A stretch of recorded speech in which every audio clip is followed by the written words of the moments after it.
Hello and welcome to Workhorse Wrestling Network. You are gathered with us tonight for Friday Night Fights. Yeah. Watching WWE Smackdown. And later on will be AEW Rampage. Thank you for joining us.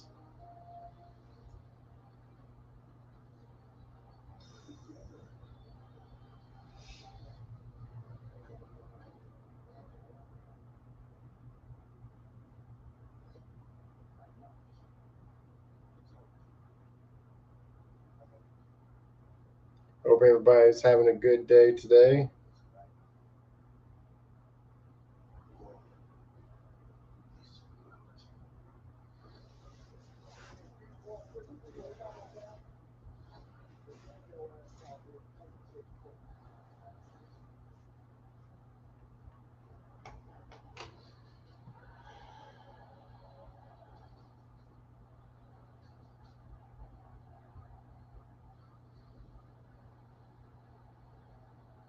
Getting a recap of last week.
Solo and the Bloodline standing tall.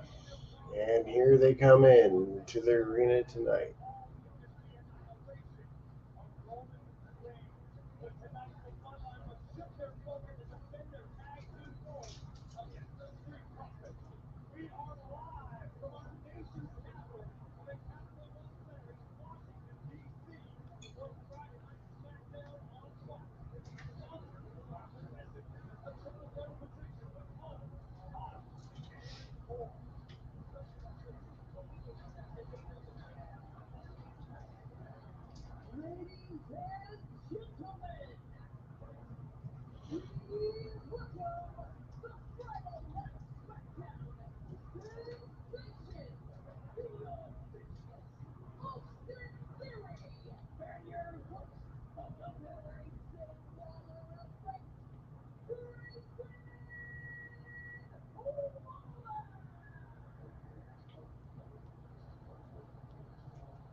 Having a Grayson Waller effect.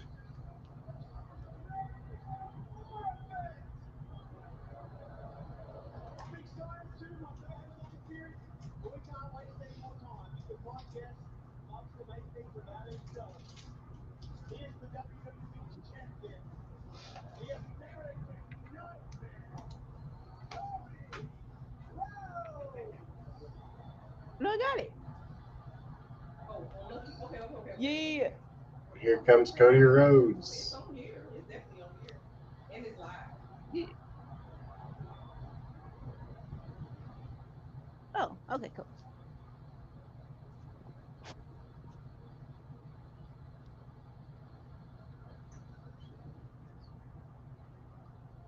Hello, darling.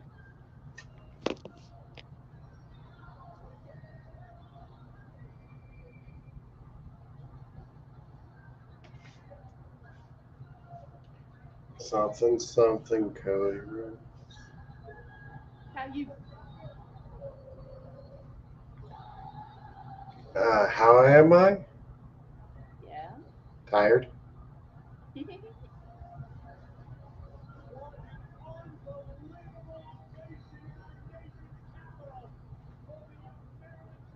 I can hear your TV.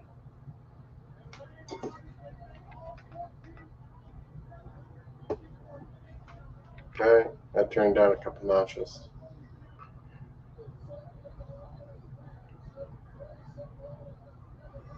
Ooh.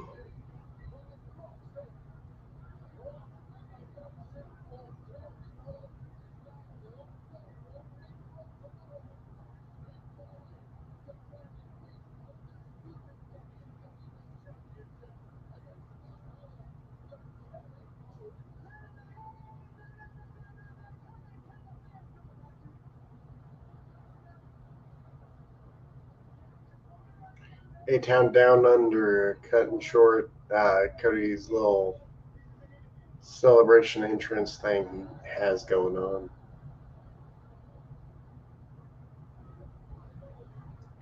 Good job. Can you really blame him? Like, all right, come on, hurry it up. Let's get this over with. Yeah. We're burning daylight. Come on.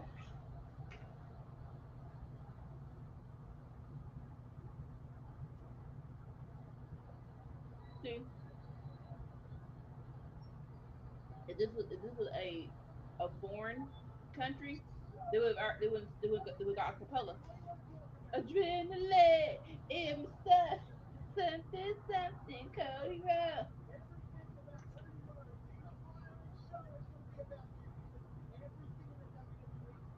Dang it, Grayson, you gonna be a butt about it?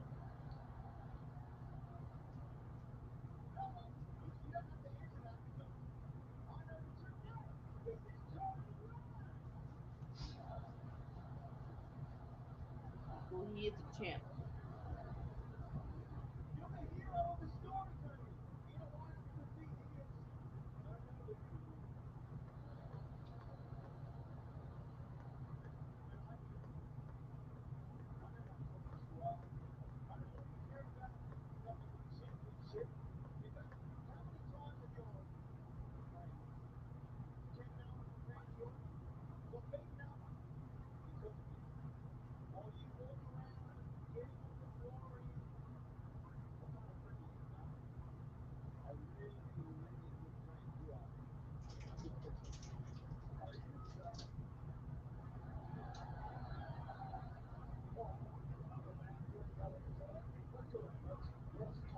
Wait, sir, aren't you the one?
Nope.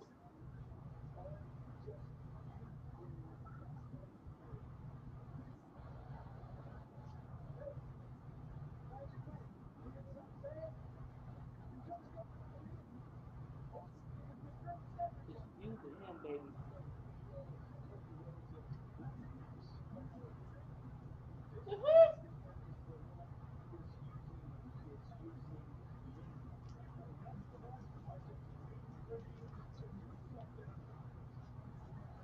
What's Cody saying? Basically, talking about Reggie Wild calling him a bad friend. He's like, I'm a bad friend. When you literally are using poor Austin Theory every few weeks. I was ready to say every time this boy got knocked like 5 times, couldn't keep dodging him or pushing him in the way. And when it comes to KO basically has beaten everybody on this roster. So that gives him permission to be number one contender.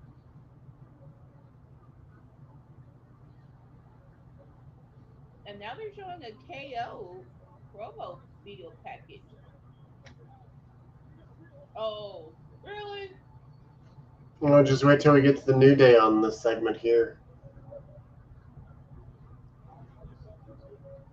Look, okay.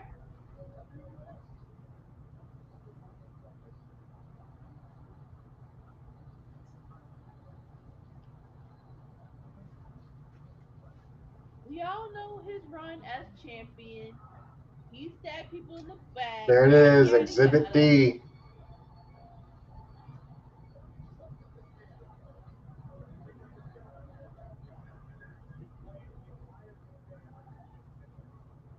You really can't say Kofi because that was what, only 3 weeks?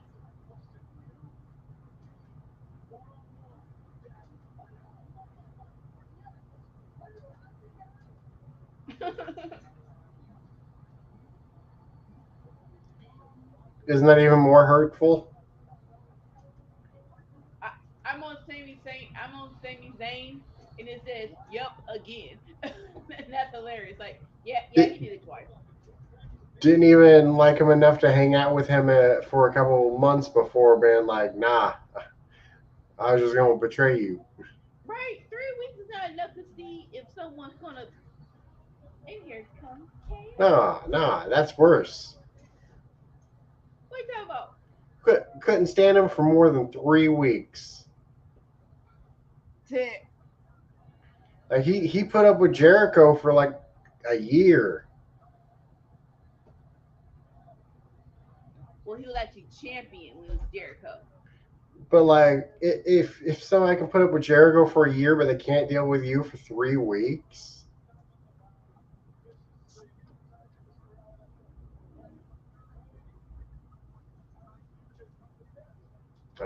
I'd feel insulted.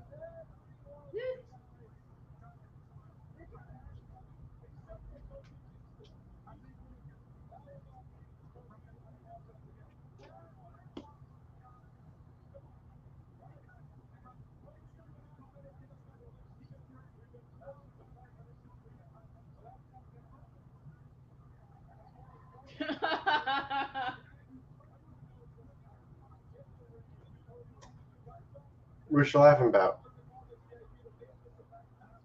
So he's like, I think we can all say everyone in the video kind of deserved it. And he was like, except Kofi, that was my bad. Kofi, I'm sorry, but everyone else kind of deserved it. You know what? All right, all right.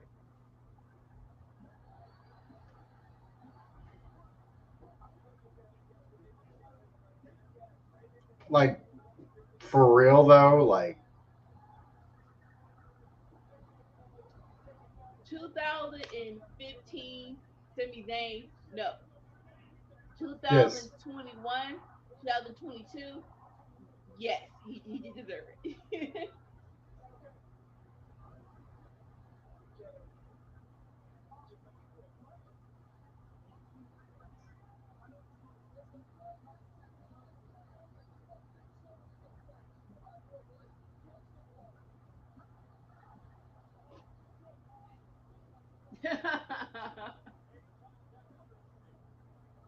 And of course, KO, tired of the rigmarole, he was like, hey, Nick Aldis, come out, please make the match. Okay, thank you.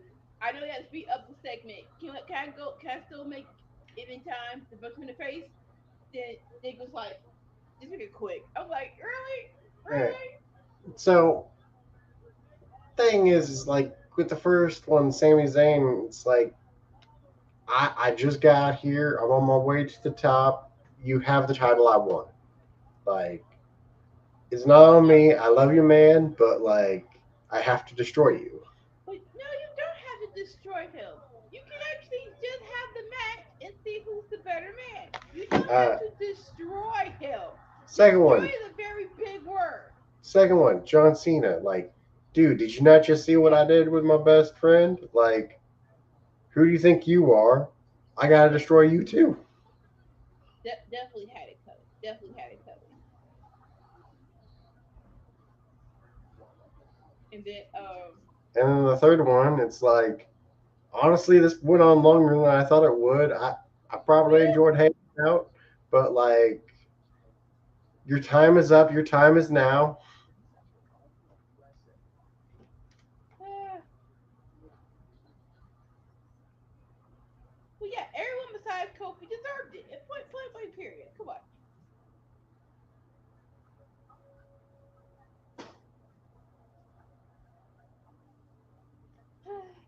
Yeah, And didn't let things with Kofi marinate at all. It's just boom. I can't. Come on, come on. I'm just waiting for the moment you turn your back. As soon as you do, that's the way the Kofi one went. Now, if we're going to analyze this, he did wait kind of a long time because it was supposed the main event for WrestleMania was supposed to be Danielson versus KO. That was supposed to happen, but the people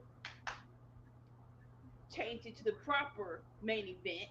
So we can say from Royal Rumble to when he turned instead of 3 weeks of being in New Day.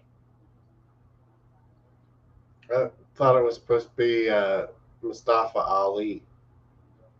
Oh no. If you remember when the Kofi Kingston kind of revved it up, Dumb Behind Vince came out and he was like, "No, it won't be you. It'll be this man." And KO came out, and then you saw, and yeah, I remember it like it was yesterday. And then they were kind of consoling Kofi when he was up the ramp. Him, Big E and Xavier's like, "Don't worry about this, bro. Don't worry about this. Don't worry about this, bro." And then And then we got Dolph Ziggler going. It should have been me. like, so here's the thing about Kofi Mania, right? Even though it wasn't the main event, I loved every rivalry. They if they would have just made the if they would just put it on last, we would probably be talking about this way better than we are now. Cause I remember I enjoyed it thoroughly. Like and every rivalry made sense. Him versus Samoa Joe. So Joe just being a killer, thinking he could just take on Kofi. He was like, haha, no, you can't. And then and then finally getting the look back from Randy Orton because Randy Orton wanted to be stupid because you said stupid and dropped him down the car because yo behind is a hothead. And then Seth Rollins because you want to see who's the better champion. Every rivalry was entertaining. They just put it in the The Randy perfect Orton middle. thing, like, was Randy right? Technically, No, was it called no, for? no, No. no, he wasn't right. He wasn't right. No, we're not doing this. We're not. We're Right, not. but We're not. uncalled for. No. He was not He right. had no business to do it. Like, did he miss a spot? Okay, No, like, no. big He freaking wasn't right. deal. Yeah, no. Yeah, he was wrong. I'm not giving him any leeway. He was wrong. He was dead wrong. You better, Oh, so Kofi's timing was right. huh? So Kofi's timing was right. No. How Randy? No, Randy is wrong. I don't care. No. Randy gets no maybe. No. You were wrong. You were wrong. In that scenario, in that situation, you were wrong. No right answers. You were wrong. Uh, well, I'm gonna say the right answer. No. Kofi He was made a wrong. botch, and No, Randy decided to be a bitch. no. And Randy was wrong. He decided to be a bitch about it. Randy was wrong. Randy was wrong. People make mistakes in wrestling. It's Randy was wrong.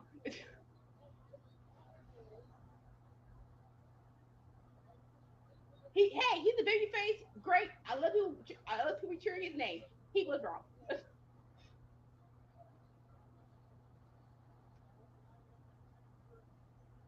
Yeah.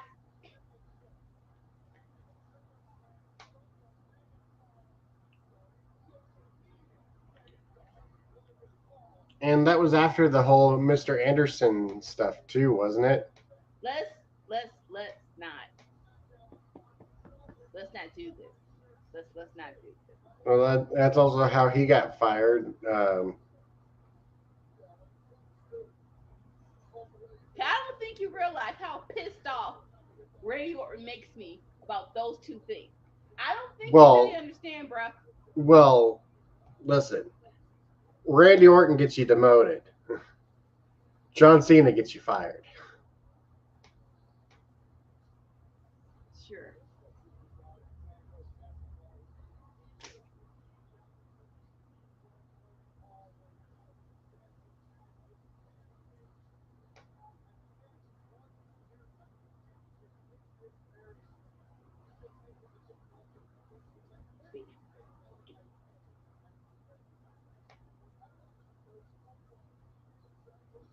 Many chances that freaking crackhead got. And yo behind can't control your anger. Got one person fired and one person being in the main event. So okay, fine. Yeah, sure. No. Ooh.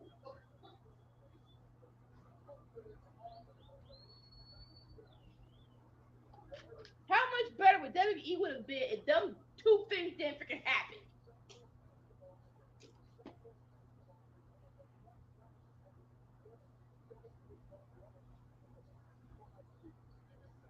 Back to SmackDown.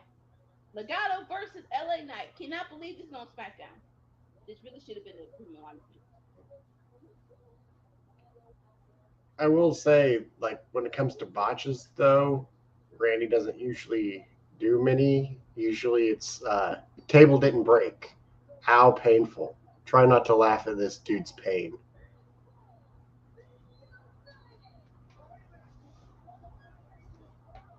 Like that. That is his one botch that is absolutely the most frequent. Didn't that happen to I Show Speed like a couple months ago?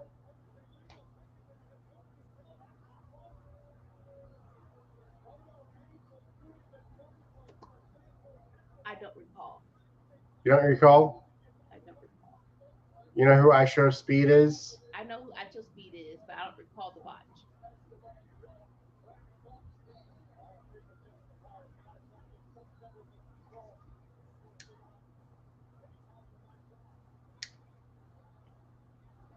Well, this is stupid.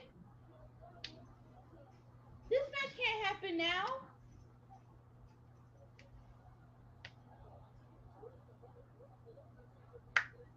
Yeah, duh. Yeah, is she new? Wait, hold up. Is that Jessica the referee? Did she lose weight?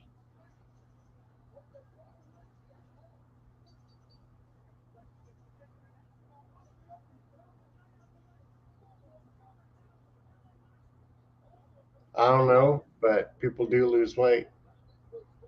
I'm because like it's only a few female. Wait, whoo! It's only maybe two female wrestlers. Well, no, that maybe.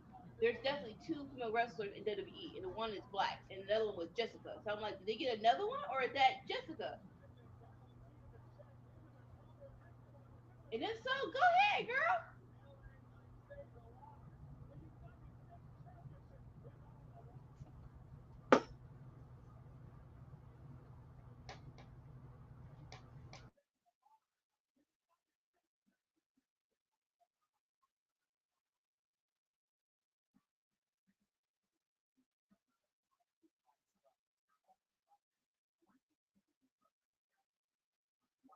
Very interesting start to the match.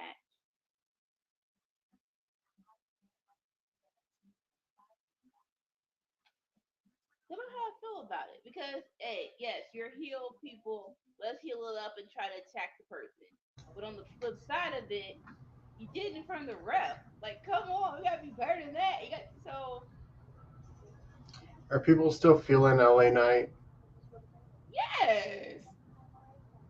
As long as they keep saying L.A. Night, yeah, Yeah. yeah, they're still feeling it. The whole conversation of I think we all can agree everything definitely could have been last year. Him versus Logan Paul could have been last year. Him, well, him winning the debate could have been earlier, but they I don't think they missed the boat though.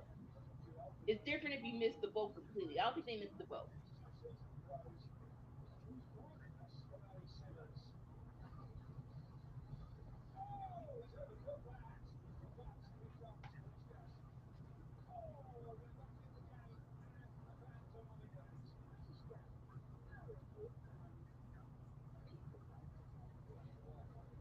You could argue that they actually did it at the right time because right now the mid card U.S. title picture is actually competitive.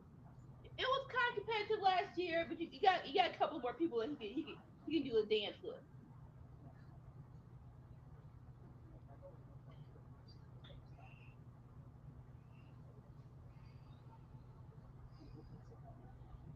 Him versus Andrade will be great. Oh, uh, I saw something.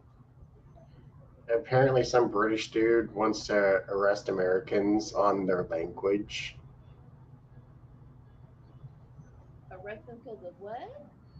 Something about people talking online for Americans' words, and somebody had a response to it of like, "Y'all really gonna make us throw your tea in the harbor again, aren't you?"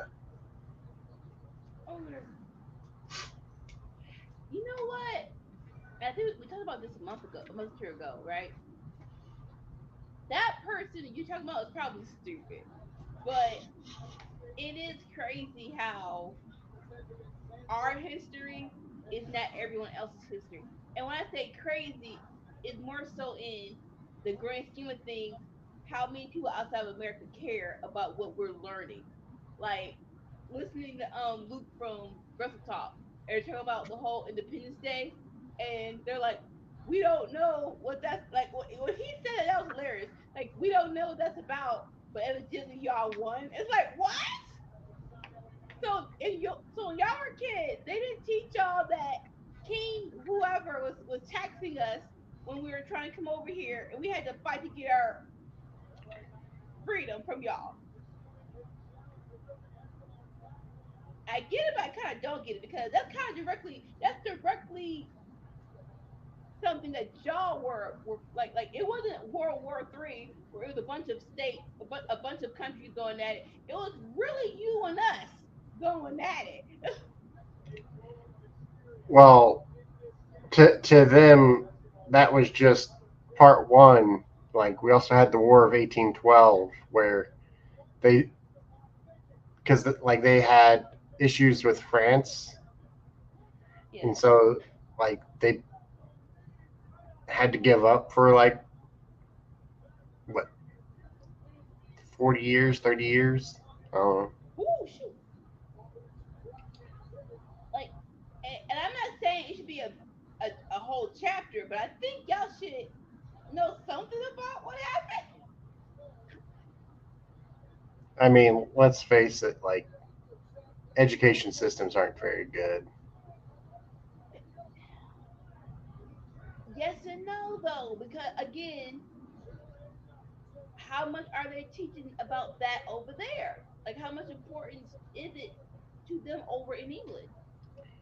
Like I heard that Russia teaches that World War II started in 1941.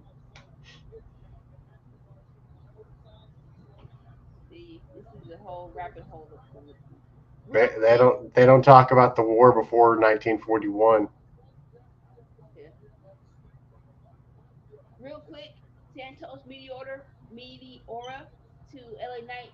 off the announce table. Then he does the frog splash. 1, 2, kick out from LA Knight.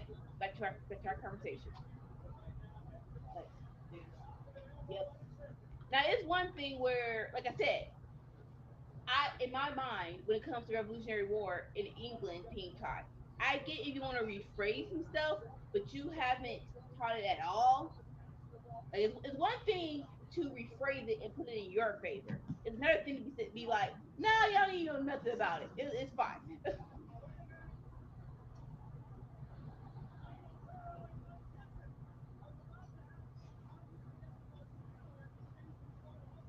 Ooh, knee drop, clothesline.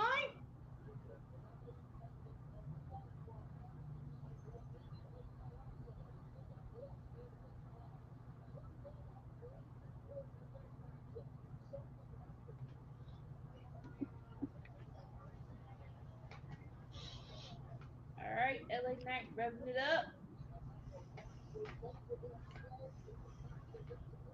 Clothesline.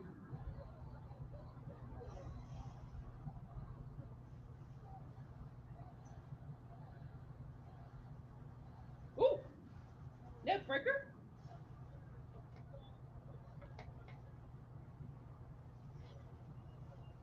Get rid of no hold down. Walking it dry.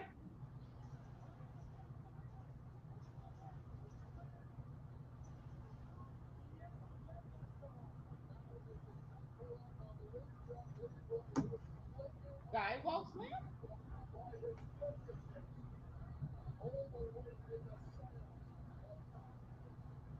Okay.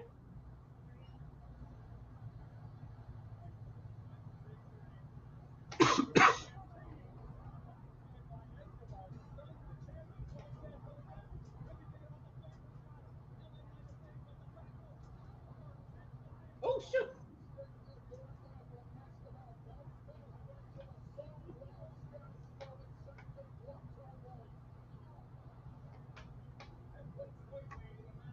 Super kick by XR.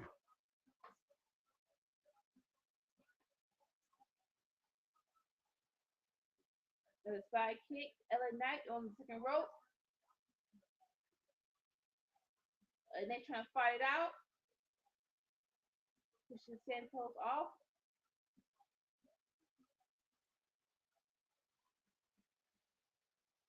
What's LA Knight gonna do next?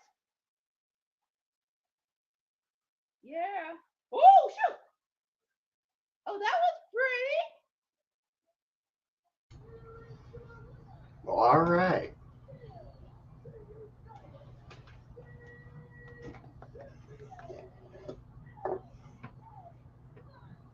Yeah. Yeah. Little double jump elbow. Yeah, like hey, free TV is good TV, but that could have been on a premium live event. I mean, TV's not free.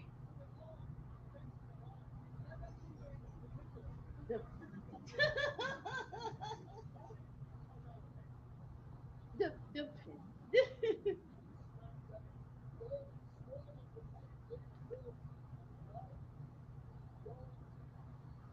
I had to find an app to watch it tonight because my team has a pre-show football game. I'm like, sorry, preseason, and it really was like, hold, like, it's a preseason game. Why are we not showing Smackdown because of a preseason game? I think that should be optional. If if you're gonna force me to watch this or not. Yeah, I was watching some of the games yesterday, and like it made me realize something. What? My least favorite football team, Oh gosh, who? the Steelers.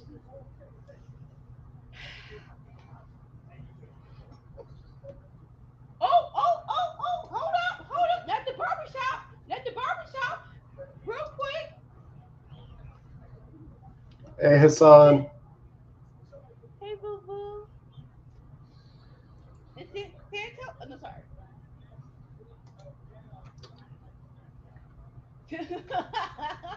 Andrade actually looks cute. What's that, trying to get in the barber shop? Like, hey, hey, hey. I'm going to the barber shop. Gotta look somewhat clean. Let me put these shades on this little vest. Let's go. But, the Steelers. I Okay, tell me why they're your least favorite team. The fans. Oh, why? Why the fans? Because I feel like they are the first to start talking smack, but then they also get the most offended when you talk smack back to them. It's like, well, you should have kept your mouth shut then, huh? You went to a game live. Uh, I'm talking about like seeing them on TV and then videos of them online. Like almost in every interaction I see them in, they're the first to start talking smack, but then they get so offended when you say something back to them. Look, I Like that's, I'm gonna say it, Karen behavior. did we Francis? Did we go to a Steelers game ever? Like if you talk it, you gotta take it. And I'm not saying all the fans are like that. I'm just saying from what I've seen, With Giants. I haven't really seen any other fans do that. Now, I'm glad because I was like, number one, the Steelers were always my first love. Troy Polamalu, oh my gosh, that's why I love football. I'm glad you started Troy's fans because I have not seen that, but personal experience. Oh, I the say team's this, good. yes, Like it's not against the team. It's the fans, and the usually the the fans fans are cash checks at their the fans write checks that their egos can't cash. like my worst experience. I'm trying to be a Christian on this street, but the Eagles fans can. I wish I had a angry translator right now because the anger I felt for Eagles fans when I went to the African game. Oh, like I never experienced for my life. It's like y'all all can see. I'm trying. You know what? I'm gonna just do it. Let's just say Eagles fans. I'm not a fan of. Breathe in, breathe out. I'm gonna be nice today. I'm gonna be nice just in case. But yeah, Eagles fans, y'all, y'all, y'all, y'all out there, y'all. Okay, that's it. It was bad, bro. It was bad. When you wanna straight up wanna punch somebody in the throat, that's when you know it's bad. It's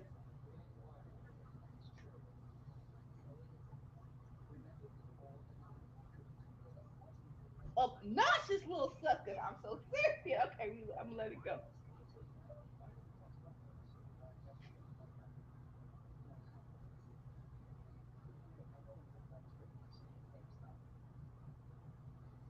But it like you say that about Steeler fans. I want to know how Cow. I want to know personally how Cowboys. I feel like those two are the ones that their fans should. I haven't heard anything about Steeler fans, but I know Cowboy fans are delusional, and the delusion comes from once being great, but y'all ain't great anymore. So it's like I I need feel y'all like to they have prove understanding about that though. you think which team? Uh, the Cowboys fans, No, they don't. They like do like not. ALW, like he wants the best for him, but like he understands, yeah, we're probably not going to make it that far. Well, he's one of 20 sane Cowboy fans.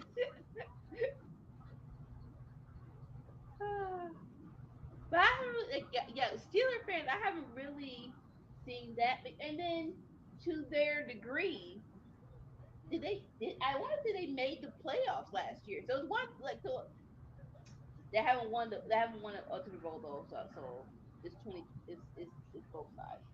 But like yeah, unless you don't feel the pain unless you become the top 10. You're within the top 10 draft pick of the next draft.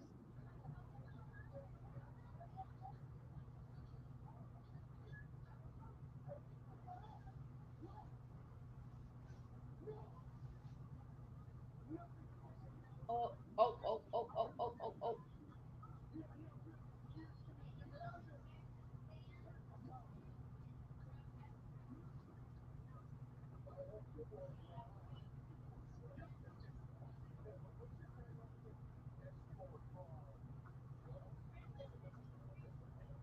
Like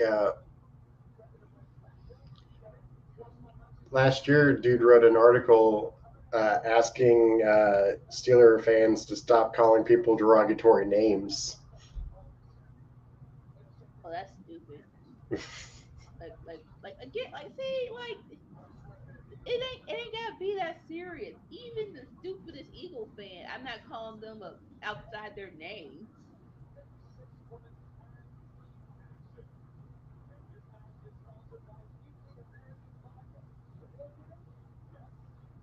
I kind of want to rewind because like how did Apollo Cruz and Baron Corbin get together? Backstage, people who want to know what's going on wrestling in wrestling. Legato got issues because of course why would you get kicked out before the match starts, and then Baron Corbin and Apollo Cruz has had to rub it in. There might be a tag team match down the road, but I'm like, how did they get together again? Did I miss that? How I missed that? I'm not mad at it, but it's just like, huh? And now we're getting the Unholy Union and Blair Davenport versus the Big Chocolate Three. First up, Jay Carter.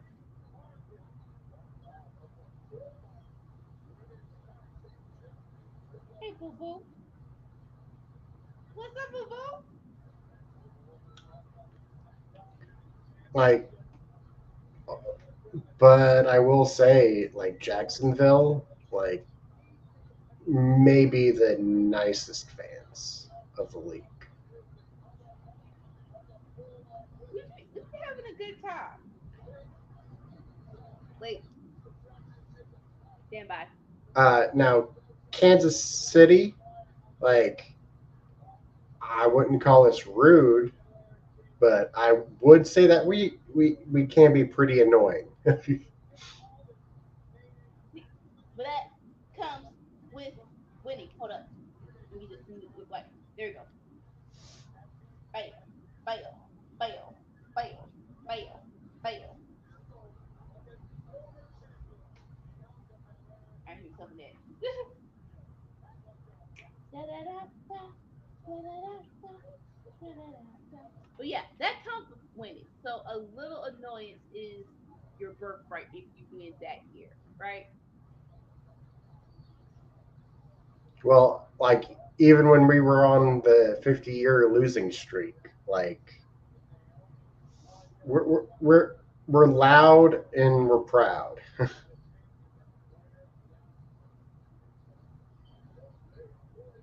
Now see that's see I can't help you there because But you can't do that. I feel like with Kansas City, we don't have to tear others down to lift ourselves up.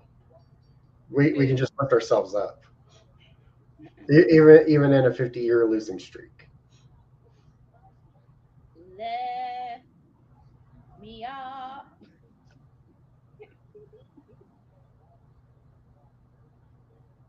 Oh, McDad. Okay, I'm sorry. I'm sorry.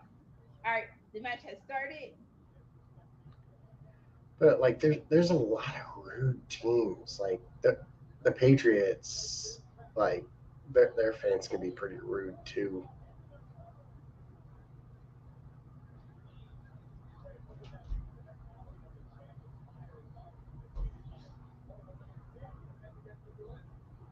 Let's go.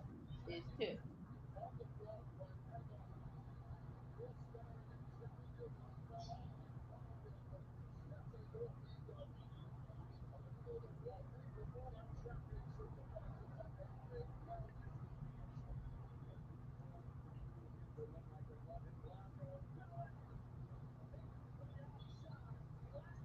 Come on, boo boo.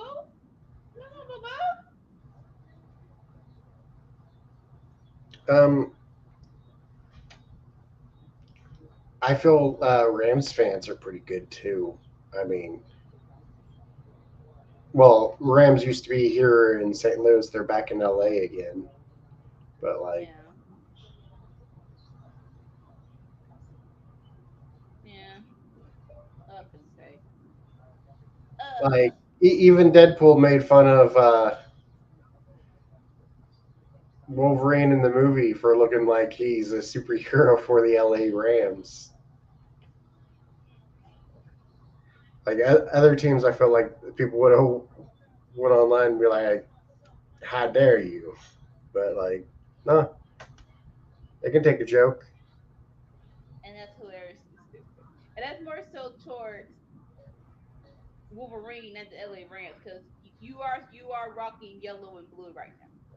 That is what you're doing. Well, not act like you're not. I mean, like, it doesn't take a lot for some people to get easily offended. Like, This is look at freaking Britt Baker when she turned heel. Like, all she had to say was that the crowd had Whataburger faces. Like, what does that even mean? But like, that was some of the loudest booing I've ever heard. And until that moment, she wasn't a heel. but it can't be good though. Like just calling me on my face a water burger. Like what? Whataburger faces. They can't be good, and that's it's some kind of indication of you think I look fat. I mean, if they love Whataburger so much, they should have taken it as a compliment, I feel. No, I don't want to look like what I eat. Who the freak?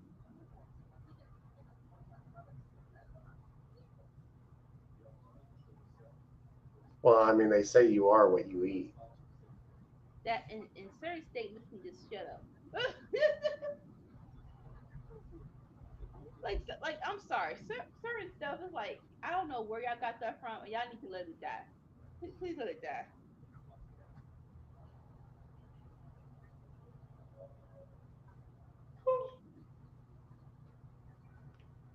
What was the last thing you ate? I no no see no you go first and then be on camera when you tell me. I ate peanuts. So if I am what I eat, then that means I'm a nut. I was gonna say something else. I'm glad you Oh, saved that. It wasn't gonna be anything bad, more towards the sexual nature, but I'm gonna stop.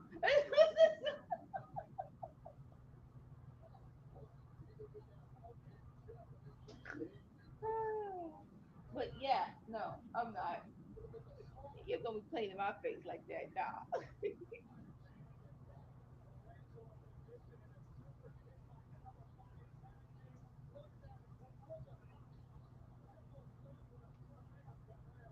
Yeah, there's nothing cute about what I just ate. Nothing cute.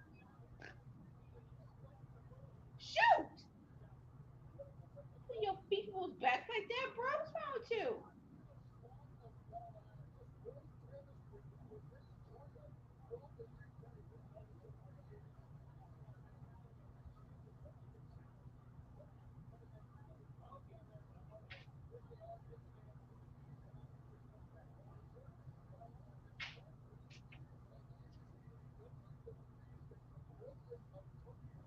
Like I need Triple H to get some more jobber females because this is again, this is a great match, and I feel like this shouldn't be this soon. Like you can't tell me there's some girls in the back that couldn't beat up on either side before they come together and see who's the best.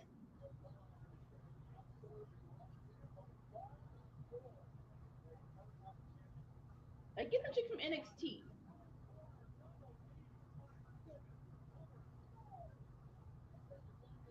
Shoot.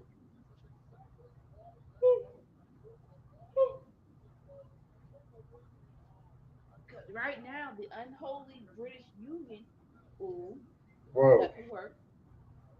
They look great. And I actually like all of them.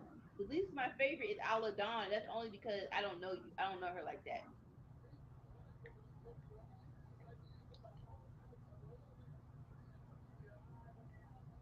Oh, well, I suppose they did win the tag team championships. So The I was about Unholy to say, Union. aren't they Scottish, not British? But they say that Oh, if you are successful, then you're British. more so for Blair. I was trying to include Blair Davenport in the name. That's why I said British Unholy Union.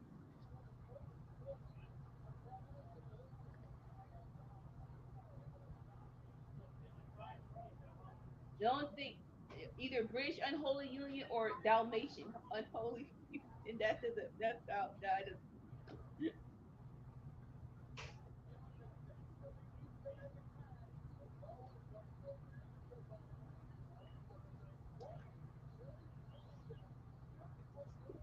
All right, Bianca with a suplex. Make that tag, girl. Make that tag.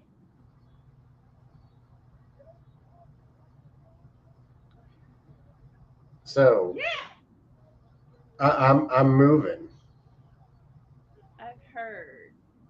Uh, guess how many dollar stores are within a mile of my new place? How many? Take a guess. Oh, do you like dollar stores? I mean, that wasn't the question. Fine. I'm trying to gauge your excitement about this question. Uh, I'll say four. You're very close. It's three. Wow, though. Okay, that's kind of. Are they in walking distance? I said within a mile. Within a mile. Oh, I missed that. I'm sorry. But yeah, Blah! $3 stores within a mile. Okay, that's a nice. Like I'm all for walking, getting a snack, coming back. Yes.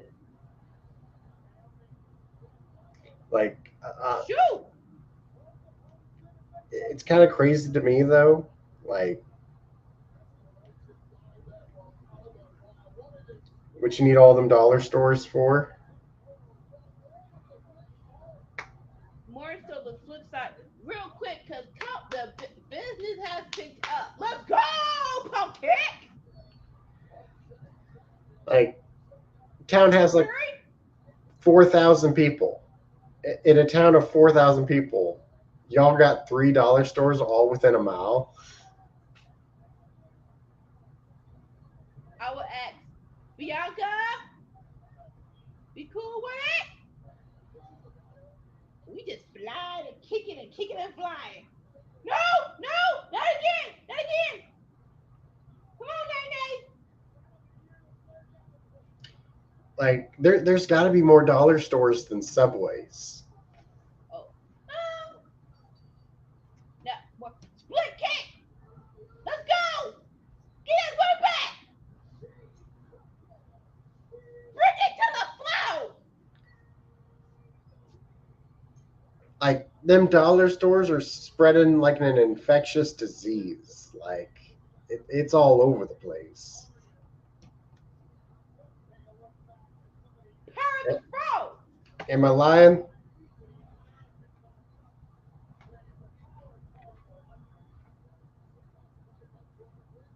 Ayo, ayo, ayo. I was gonna say this. Now, grocery stores are important. Them all being in the same facility is wild. I was gonna say maybe it might have been a thing where somebody was trying to move in the neighborhood was like, no, we like our old other dollar store. I'm not sure. I don't know. I know. They're like, fine, they'll both be here. Boom, boom, boom, boom, boom, boom. I said who? I meant boom. I said who? I meant boom. I said boom, boom, boom, boom. Okay. In my like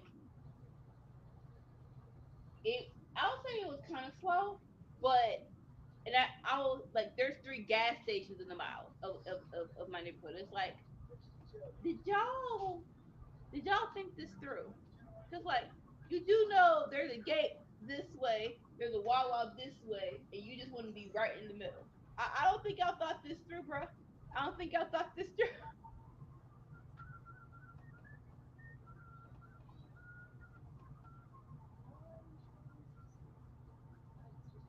If you have not guessed, the Chocolate Three have won the triple threat match.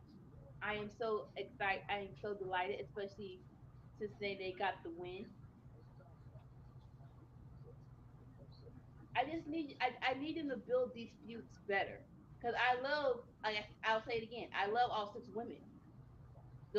My least favorite is Isla. That's only because I don't know her that well. If I don't like her, I just don't know her that well. So like, if y'all can get some more jobber people to get these losses before the big loss, I think that will help tremendously. But yeah, come on now.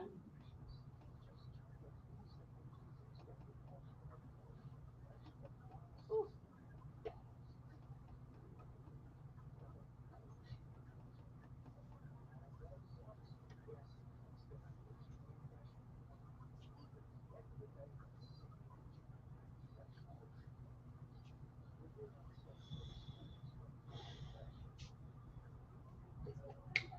we're a commercial break, y'all. So we can get a minute. So.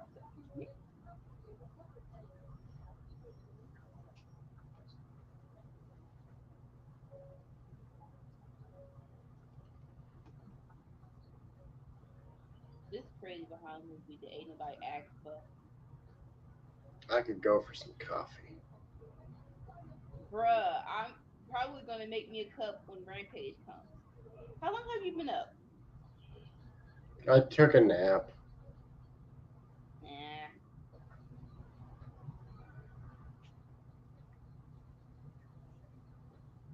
Honestly, when a certain hour hits, it's like there's no point anymore. You might this is my line of thinking. You might as well grin and bear it.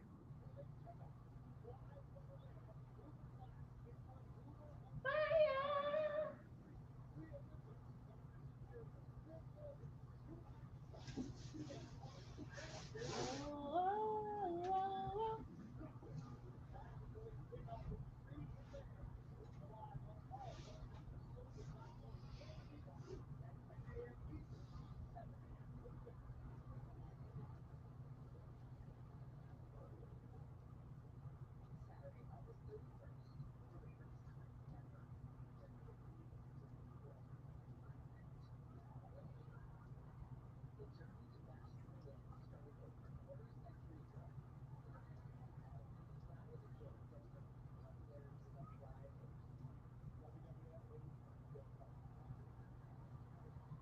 Aw. I mean, you pay your money, you might as well use it for something. Natalia is doing a Back in Berlin promo, talking about this isn't the first time we've been over here.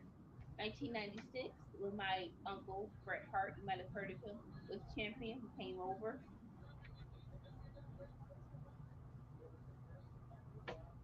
Fast forward, we had a Monday Night Raw here the next following year, 1997. Oh, come on, come on, come on. Thank you. The first ever Raw broadcast outside of North America.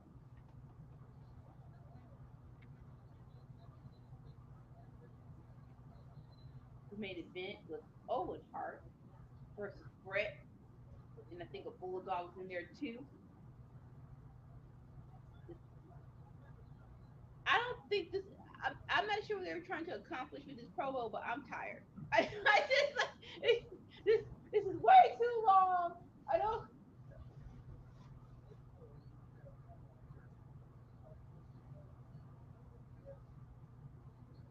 Let's speed this up. We get it. We love Germany. It's not the first time we're coming over. Yay.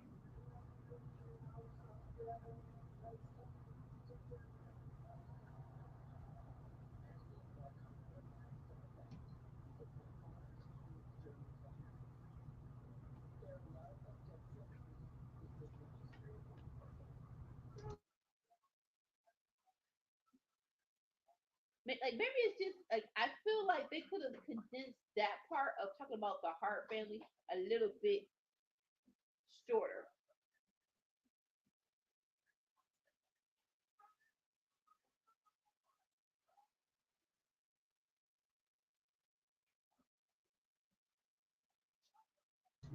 Here they come. I do think we want it all. United we fall. We taking Welcome it to the all. party. Oh, what's up? And we What's were up, boo talking boo? about Cowboys fans earlier. Oh yeah, More what about him? so who are, more so who's the more disturbed football fans in all of the league. I don't think they're top five. You don't think they're top five? See, thank you. Yeah, I think he was trying to be nice because of you. And I said you're one of 20 that isn't delusional or crazy. Uh, Yeah, I mean, I don't know. I mean, I mean, fan is short for fanatic, right? So I think all sports fans are definitely a little fanatical about their teams to a certain extent. Um, but yeah, I mean, yes, there's a lot of delusional Cowboys fans out there, but there's a lot of delusional fans for a lot of teams. I mean,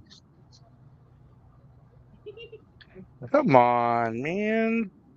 Just trying to get sorry, I'm trying to get my Smackdown feed up and running. So No, you're fine. No, no, there no. we go. We want it all. Even though y'all are delusional, you're not. My the fans that I can't stand. You'll probably will appreciate this. The Eagles fans can do something unpleasant. I'm trying to contain my composure because I've already went off the first 20 minutes of this freaking broadcast. But Now, Eagles fans, if you have not been to a football game against the Eagles, out in the stands with the drunk crackheads, so that made it exponentially worse. Where I literally wanted to see someone punch them in the face. I'm like, y'all shut the freak up. And you can, that's funny. I have never been to an actual Eagles oh, game, so I can't comment on that per se. you have to I win. I've been to a bunch of football games, but I've never been to an Eagles game. So that's um when You have I grew up in the Bay Area in California, and when I was my dad is a diehard 49ers fan, and when I was younger, they had season tickets. Not they, my brother, my uncle had season tickets. And so we would often get to go because he had four and people didn't go. So we went a lot to the 49ers, but okay. I've never actually I've never seen them play the Eagles. So, and I've never been to Philly to Veterans Stadium for sure. So, But but Hold anybody that, I also need to say, anybody, go ahead. uh, Anika, your team has the nicest fans. So, like, I feel like juxtaposed to someone like the Eagles, yeah, it's like shocking. No. Because I've been to a bunch of games. The next, like, and then if you're losing, it sucks more. So I've been on the tail end of braggadocious teams we've lost and they're bragging. But the Eagles, again, I want to punch y'all in the throat. What was you gonna say, LW? Can I have a question, a follow up question? I'd say any team that boos Santa Claus or any city that boos Santa Claus, you already know, right?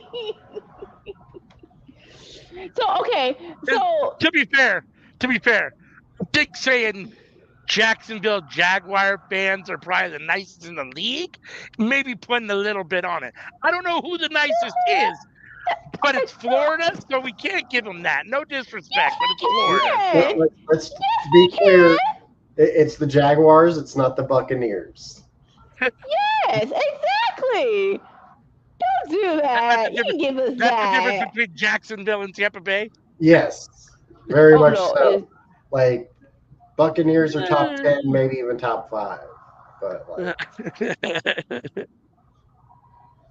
That's funny. like I don't think they're as bad as The Eagles. They're not as bad as the Patriots. Honestly, like I think Steelers is probably the worst, but like Anika's making me think maybe it is the Eagles, but I was thinking it was the Steelers. For the worst fans in the NFL, it's got to be Like, the Eagles. but like the Steelers like threw D batteries at their own Mm. players. This is true. This is true. They What? did. It was a long time ago, but Boo! Boo! All right, back to wrestling real quick. yeah, Bloodline segment. Bloodline in the ring. Solo's talking to Jacob Fatu. What's he telling her to do? Give him the belt? Because even Oh, because though, Jacob's hurt. but that's crazy though, because last week he was doing all this stuff with a boot on, but I guess you can't do a match with it. You're gonna do certain moves, but he So wasn't doing a Solo's whole lot basically. last week. So wait a second. So Solo saying, "Give me your belt since you can't defend it, and I'll defend it with whatchamacallit." Tama. Tama, thank you. I don't know why I was drawing a blank on his name. Doesn't look like Jacob Fatu's very happy. Although now at least he's let Solo embrace him. All right. Well, ALW's here. Y'all got this covered. I'm gonna get Yep. back to talking. Have fun. Okay. Peace out. Oh, girl. that's why you're here? That's why I'm here. Y'all don't tell me nothing. All right, bye. Well, he asked if I could cover for him, but I switched jobs, well, not jobs, but teams at work, and I have a new task. And so what I'm doing at work, I have to stay now until 6. I can't get off early. So I told him I can do it, but I can't get here until 6. So Okay. he All did the right. first hour, and now he's gonna go pack his stuff. So we got some Okay. people out here on the ramp talking here. Street Profits. Street Profits. Fab Yes. actually saying words. Yes. What? Okay. What is the card for Berlin? Because tonight we had LA Knight versus Santos, and now it looks like we're gonna have the Street Profits versus.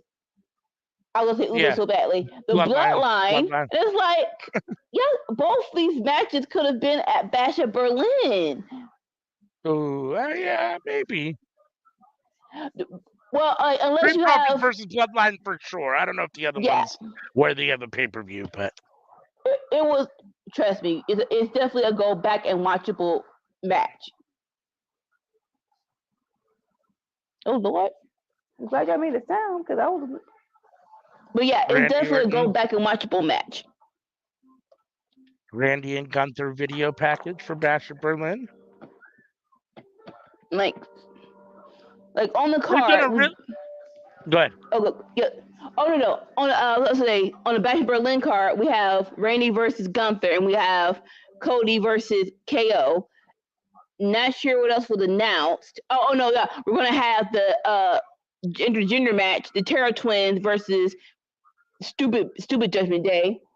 But that's only 3 matches though. Let's see. Let me Google it and see if there's more. Okay. A Bash.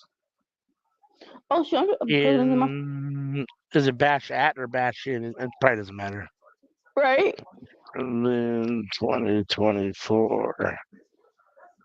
August 31st, Bash Berlin. Commercial break. News about it. Let's see. Title women's tag title match. Oh, that's right. Whatchamacallit. Unholy Union is going to defend it against if I'm not mistaken, I believe it is well, let's see. I'm trying to remember because they just won. They just defended the titles on Monday. On Raw. So that's weird. The triple threat. So hold on. Ahead of Friday, Nick Aldis confirmed big time team match in the post. The Unholy Union versus Jade and Bianca. Wait a second. Okay. If that's true, that kind of makes sense because they already defeated Io Sky and old girl. Kyrie. Sorry, that's on Monday Night Raw. Yeah, and the female. I'm not calling the Shield. They're not good. The Shield. your Fusion Collection, whatever they're called. That's dumb. Team MMA. I'm calling them that. Yeah. Yeah. So let's see. WWE Clash of the Castle, and they won the belts earlier this year at Clash of the Castle in the three-way against. Yeah. So they're defending it against.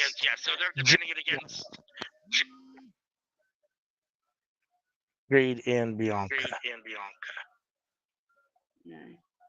And like I said, that's cool because they did a 3-on-3 match. I thought that was going to be at Bash in Berlin. Like, all right, so that's cool. They did that today. The 3-on-3. So that's yeah. That was 4. I didn't see if I can hear myself echoing in here. If you could. Were there more matches?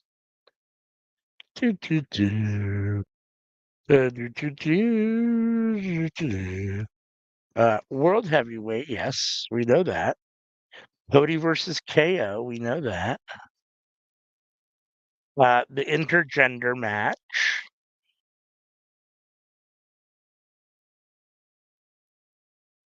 LA Knight versus Santos for the U.S. Championship. Perhaps. I'm not totally sure. WWE. So, okay.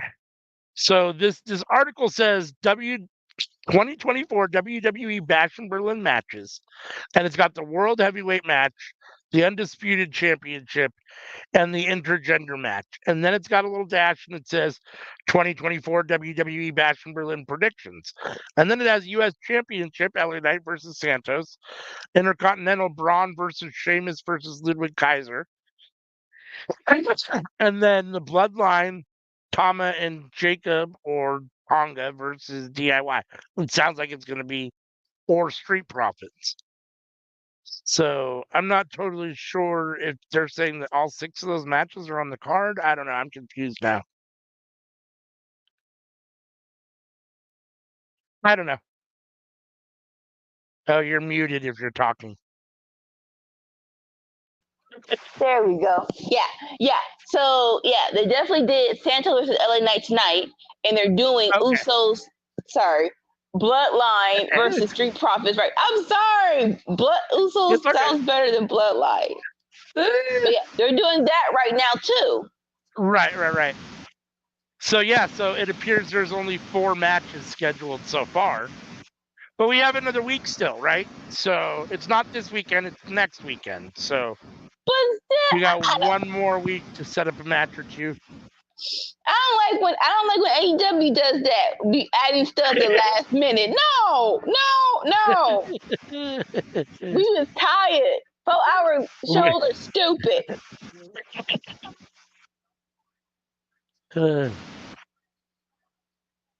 So we got the Bloodline versus the Street Profits right now. More so Tama Tonga and Tangaloa. Let's see how this works because I think this is Tangaloa's second match in WWE. Okay. Like the first match was all right. I would say so far he's had trouble getting the low blow correct, but it's like we're not trying to pile it on, man, but it really is like, bruh, I need you to get it together. Well, that's hysterical, and it's one of the it feels like it's one of the easier things to execute too, right? Like, right? Don't hit your brother in the head. I think it's nerves. It might be. Even if you've been doing this forever, WWE is a whole different animal.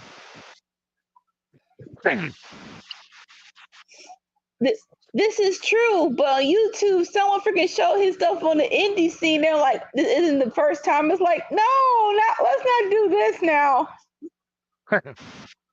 right, see right here. That's weird. He had button Montez in the back. Like, who does this? Right.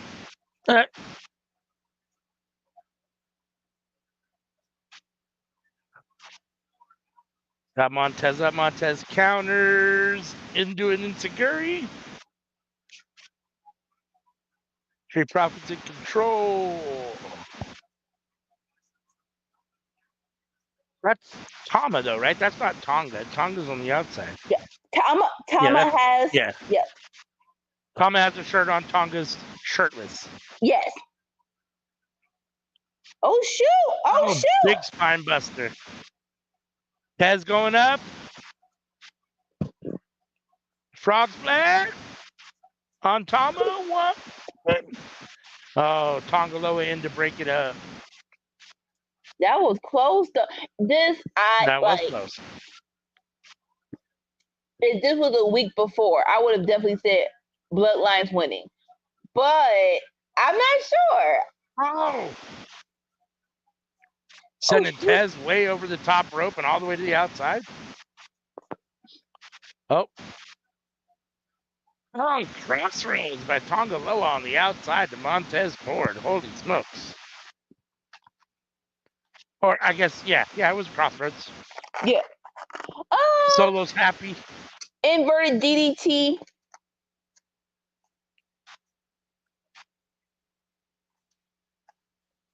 But I got a commercial now for Beetlejuice 2. Beetlejuice. Smart.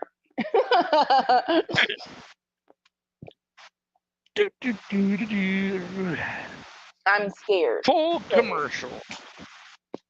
I'm scared because people are already coming up. Do y'all have Beetlejuice version? I'm like, it has not come out yet. What is you? If y'all don't calm y'all behinds down. Have you seen the first one? I haven't. Okay. I kind of want to. Let's see if it. Kind of know it was a pop culture favorite. Mm-hmm. It was.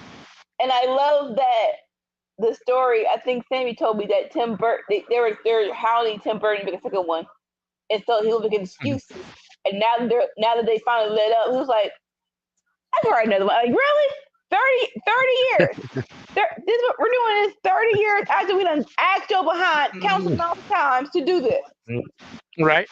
Yeah, ain't right. I guess better late than never. Sure.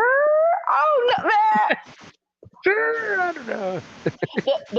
the closest thing is probably Top Gun. Like Top. Yeah. That was third, and they came out. They came out for that. They came out for that movie. They did.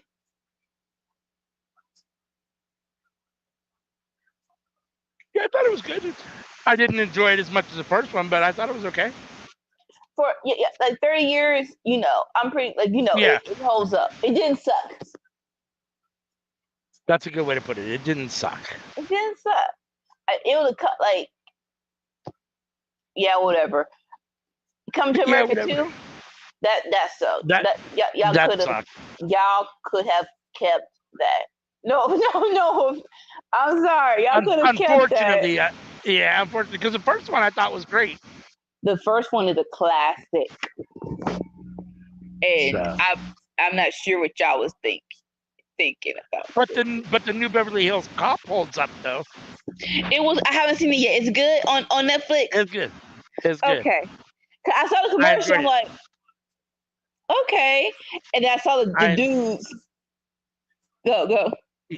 I was just saying, I enjoyed it a lot. It reminded me of the originals for sure. It was just a classic Beverly Hills Cop movie. So I don't know if you've seen the original 3 at all, but yeah. So it's right on par with those. It's just classic Beverly Hills Cop. So I laughed and enjoyed myself a lot. So it was a lot of fun. Yeah. Like the commercial looked great. It was more so the 2 white dudes. I'm like, oh, y'all are old. Y'all are old. Y'all are old. Like, right? Hey, we all age. It happens. I'm like, y'all are old. Okay. It's cool though. There's a scene in the movie where Eddie's like, you see this old guy? Me and him are the same age. Can you believe that? Me and him are the same age. And I was like, That's fucked up. That That's ain't right. fucked up. You are That not ain't my right. friend. Because he doesn't look like he did when he was 25, but he sure don't look, 65 or 70, however old he is. I mean, Eddie Murphy's getting up there, so. The melanin has held up. The melanin has held up. Yeah. You don't look 20, but you don't look like you're 60. No, that's for sure. No, and when you see him in the movie with the other two guys that were, I think basically they were all kind of around the same age. I think the one guy was a little older, but and how much older they look, it's like, whoa. Right. I think the young white dude with the curly hair in him probably were close in age. I think, but I know. Yeah, Sammy, Eddie was definitely 20, 21 when he filmed that. So he was young. I think I drink all yeah, this. the younger white dude I think was close to him in age, and then the other dude was a little bit older than them for sure. But Right. Street Profits with the pin, broken up by Tama Tonga. Sorry, SmackDown is back. We were at commercial, but it is back as this match continues on. Yeah, and the girl that plays his daughter. The girl that plays his daughter in this one is really good. I know the actress, but I'm drawing a blank on her name now, but she's really good in this. Cool. See? Get your booty behind somewhere, little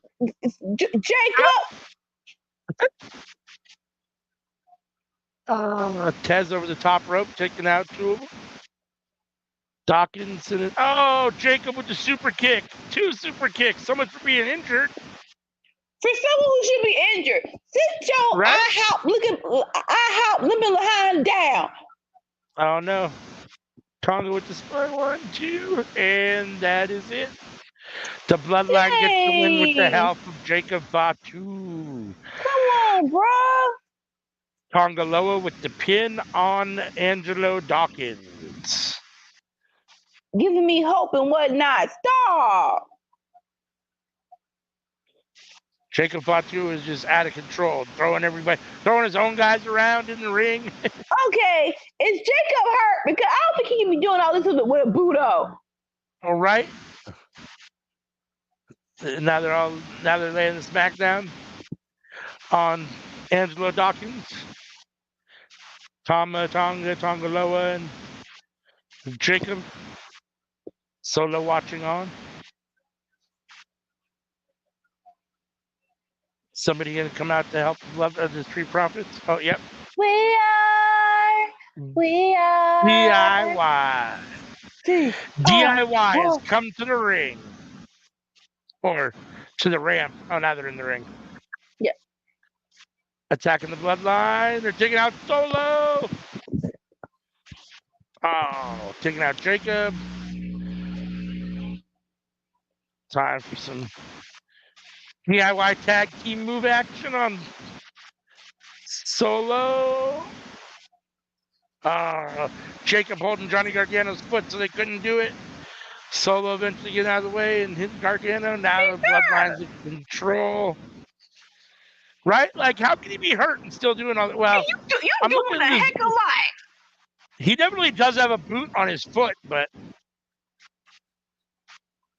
if you're going to let him do this, why can't he wrestle an actual match? Like, right? Now, we'll give Tonga Loa his props. The match he did was actually decent. He didn't mess up, so yeah, you. Samoan Spike to Johnny Gargano. Samoan Spike to Tommaso Ciampa. Sorry, didn't mean to interrupt you.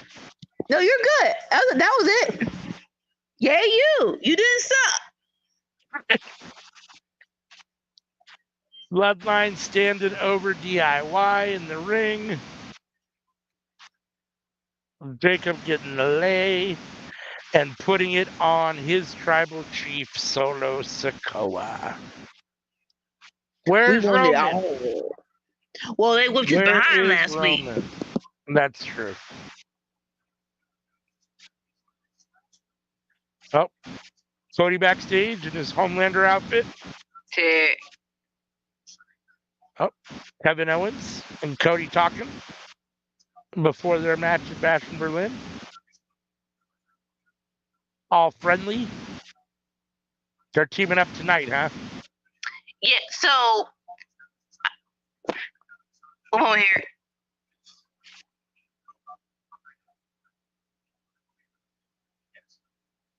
Believe that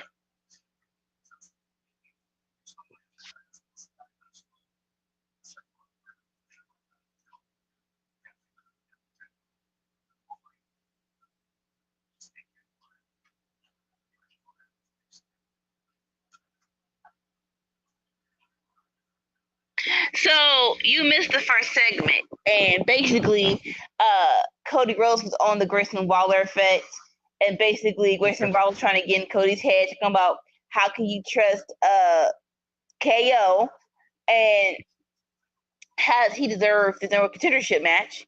And Cody was like, well, look at the roster at SmackDown. He beat basically everybody besides Roman. He beat basically everybody. That's why he deserved it. And then thankfully he addressed the whole using thing, where it's like, Grayson, have you not thrown?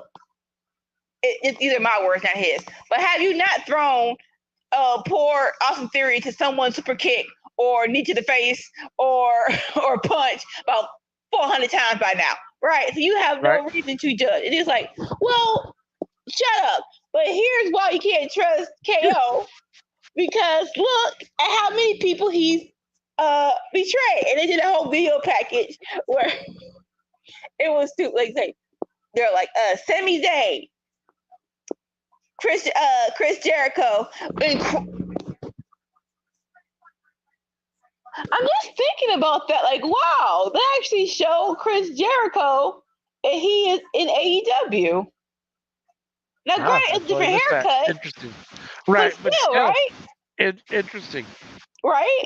And then they're like, Kofi Kingston. And then they said Sami Zayn. And then the subtitle was like, yep, again. And it's like, shut up.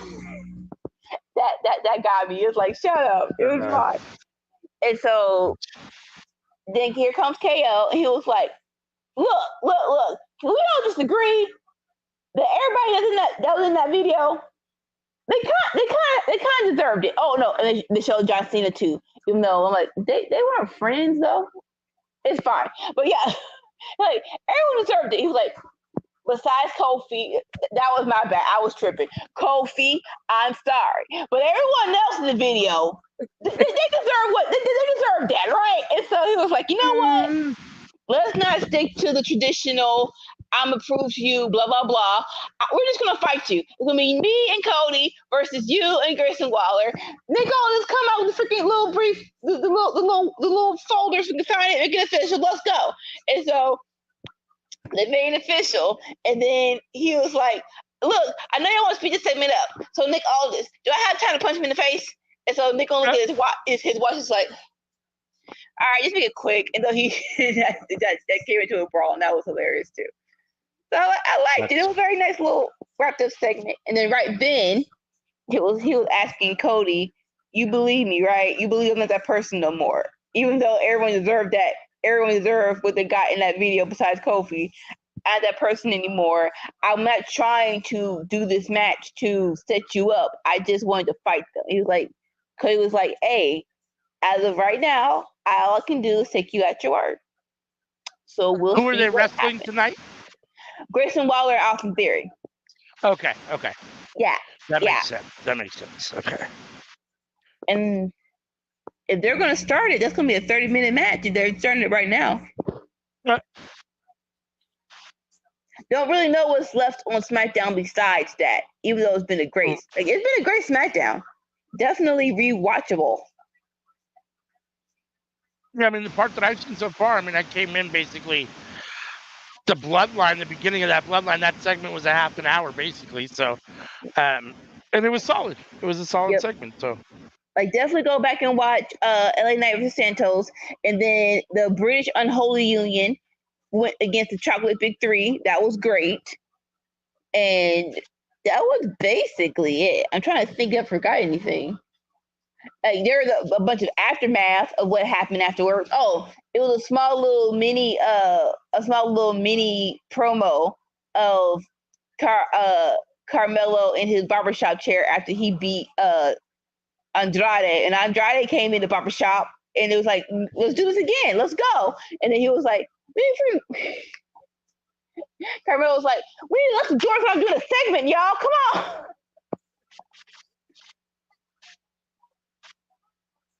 We're back from commercial. We're getting the video of what just happened before we went to commercial with the bloodline.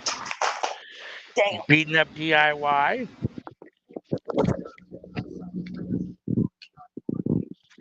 Both Johnny Gargano and Tommaso Ciampa getting the Samoan spike from the tribal chief, Solo Sikoa. Oh, wait, what's going on? Oh. Right? Jonathan Coachman backstage. BFAB. Yeah, what's going on? So, well, okay, I like it. So they beat up Street Profits, I beat that there. They beat up DIY, and that's why Candice and Indy are there because of Johnny Gargano. Okay. Okay, that makes sense. I don't hate that because even though they haven't been doing her right when she's on the main roster, if y'all give Candice and Indy a chance. More so Candice, but yeah, give them a chance. Don't forget about them either. It's funny to see how short Candice is when she's standing next to the other two, though. Right? Yeah. I'm like, damn. Short as hell. I like it, yeah. And so basically, match. We're not commercial, but it's promo. I would say, yeah, it's a promo for Michin. It's a progressive match flow promo.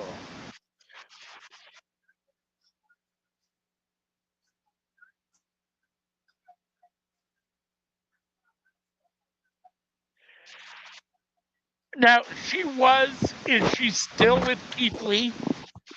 Yes. It was so cute, and it was so cute because they were both together at the Hall of Fame this year. And when he came in, we had not forgotten. They're like, yes, Keith Lee. So yeah, they're still together.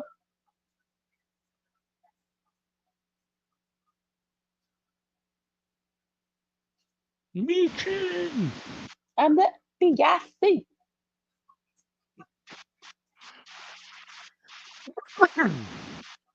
Pretty Deadly. Nia Jax.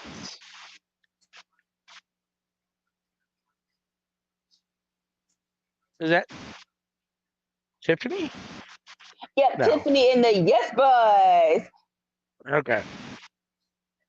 I don't hate them being. Not sure if they're a group. Oh, what would say? I would say she looks short compared to Nia and the guys. I thought Tiffany Stratton was fairly tall. That's why I was like, are we sure that's Tiffany? like the girls she was fighting in NXT, I think they were short as well. Yeah, maybe that's it. Well, Nia Jax is tall, so to be fair, I mean, yeah. It's so nice to see Nia with that title. It's so nice. It's so nice Nia serving these looks with this lime green dress and this denim jacket. Right. I'm like, this is like cute.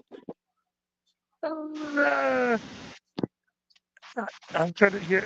Okay, so Piper Niven and Chelsea Green over there talking.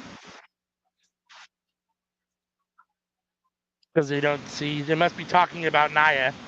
They are. All right. Yep. And now Chelsea sees Nia and Nia's not happy. I didn't, of course, hear what Chelsea was saying, but knowing Chelsea, it wasn't nice.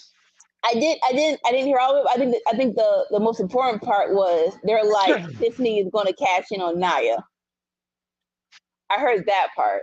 I love that Chelsea was scared, but Piper was like, what? Right? Like, I don't care. What? So was the graphic for next week? It's Nia versus Chelsea. I'm not sure. I did not see it. They showed a graphic at the bottom of the screen. I didn't see it in time to see if it was Piper or Chelsea. It's got to be Chelsea since she was the one that was talking tonight. So. Right. Oh. Adrenaline. In the soup. Something, Cody Cody Rhodes. And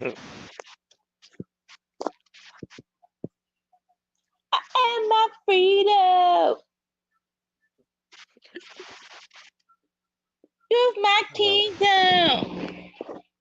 Lord of me. Everything. And my kingdom. So yeah, between his entrance, the KO's entrance, everybody's entrances, and 25 minutes. Yeah. So that was hilarious. When he did his entrance for the Grayson Waller effect, Grayson Waller was like, "Kai, cut it out. Cut it out. Cut the music. You behind it in here. I don't care." And so they're like, That's funny. "Boo. Boo." Also, yes, but boo. My feed started buffering, of course. It's cool right now because I think we're going to commercial break as they're still doing the Cody entrance right now. I got Cody on the ropes right now, and then I got the graphic for the match, and it looks like they're about to go to commercial. Yep. I believe you are correct. Yup. Hold on for just 1 sec. I'll be right back. Cool. And thank y'all in YouTube and Facebook land for watching with us, a Workhorse Wrestling Network. We are here every Friday night, unless life be lifing, but it hasn't been doing that in a minute. So yeah, we's here to watch this with you. We are here for you. It's fine. You can catch us every Friday night because it's all right for a Friday night fight. Saturday mornings, yep, when life don't be lifing. Tuesday, yep. Tuesday night, cookout. Please, I know all joking aside, please join us Sunday in the afternoon. Be very clear about that, around 1 o'clock for AEW All In. It's gonna be insane. I'm trying to think like what we did it last year. I don't think I was here though. I honestly don't remember. I remember you doing a lot of. You were not happy about the fact that All Out was 1 week later, and I remember that was a big deal. But I don't remember if you were actually on the watch along for All In. I was, because I was pissed about freaking Sriracha winning. That was a Saturday though. It wasn't a Sunday. It was a Saturday. That's right. That's the difference. So, that was the difference. Yeah, I'm kind of curious why they're doing it on Sunday instead of Saturday. In the afternoon of all, instead of right. I think Saturday afternoon most people aren't working, but Sunday afternoon, yeah, people aren't working, but they have other stuff planned. Yeah. I mean, don't get me wrong. Sundays was always wrestling pay-per-view days, but when they moved them to Saturdays, I like them better on Saturdays. And when it was on Sunday, it was at night. That we just checking up the whole freaking process. Well, we just go put them on, y'all just catch it. Well, part of the reason why it's on at noon is because it's on at nighttime in England, right? So that's part of the reason. So right.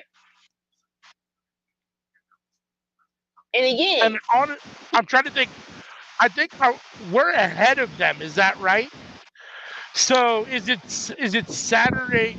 Is it Saturday night there when it's Sunday morning here, or is it Sunday morning here and Sunday night there? I don't think it's a day. I know Australia is a day ahead of us, but I don't think it's a day ahead. Let me see here. Okay. What time is England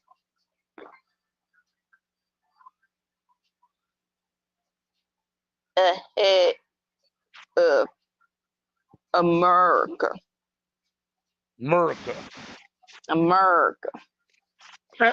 Okay, yeah, they're only 5 hours ahead. Okay. So it's the same day, but yeah, they're only 5 hours ahead. So if it starts at noon here, that's 5 o'clock in England. So that makes sense. So Yeah, it starts there. It starts there. The normal pay-per-view time. We're just behind. So right. Right. because if it started for us at 5 o'clock, it wouldn't start till 10 p.m. there. Right. Ain't nobody doing that. No, Nope. nobody's doing that. No offense. Whew. All right, we're just coming back. It looks like from commercial. Cody's in the ring, still Right. in the middle of the ring. We Here were at comes his commercial. partner. Barely now, KO coming to the ring. Ah! It's the best thing. It's the best thing. Fight, Owens, fight. So now I'm not sure how big the debate is online, but I'll give you the question. Do you think KO should turn heel for this feud? This match against Cody at Berlin? No, I don't. If he's gonna do it, he should do it here. I mean, the reality is that right now you have two faces going into the match at Bash in Berlin, so it doesn't matter if he turns on. I mean, I guess after the match, if Cody wins, or either way, he can beat up Cody. But I'm not sure. The only way that would make sense is if Cody wins and he wants another shot, so he beats up Cody and turns on him. Otherwise, the only way that it hypes up Bash in Berlin for me is if he turns here tonight. And then you have them actually have an issue other than just the title belt at Bash in Berlin. Because right now it's Cody saying you deserve it and KO saying, no, I really don't, but okay, I guess I'll take it. And then, which is dumb. Nobody should ever turn down a title shot. No one should ever be like, oh, no, I don't Yes. deserve it. No. Like, give me a break, dude. Like, that's the whole reason you're here. Like, so I don't know. It seems like it would only make sense, or it would be better, in my opinion, if they did it tonight. If the only match they're going to have is the Bash in Berlin, if Bash in Berlin is going to be the first of a couple, then sure, then have Kevin turn on him, and then because you can't just have you've got to have more meat on the bone to make the feud a little bit more intense. I think so. Yeah. You know, KO wants to do it honorably. You can't fault him for that. You see the nice little glaze I put over that saying. You can't fault him for that.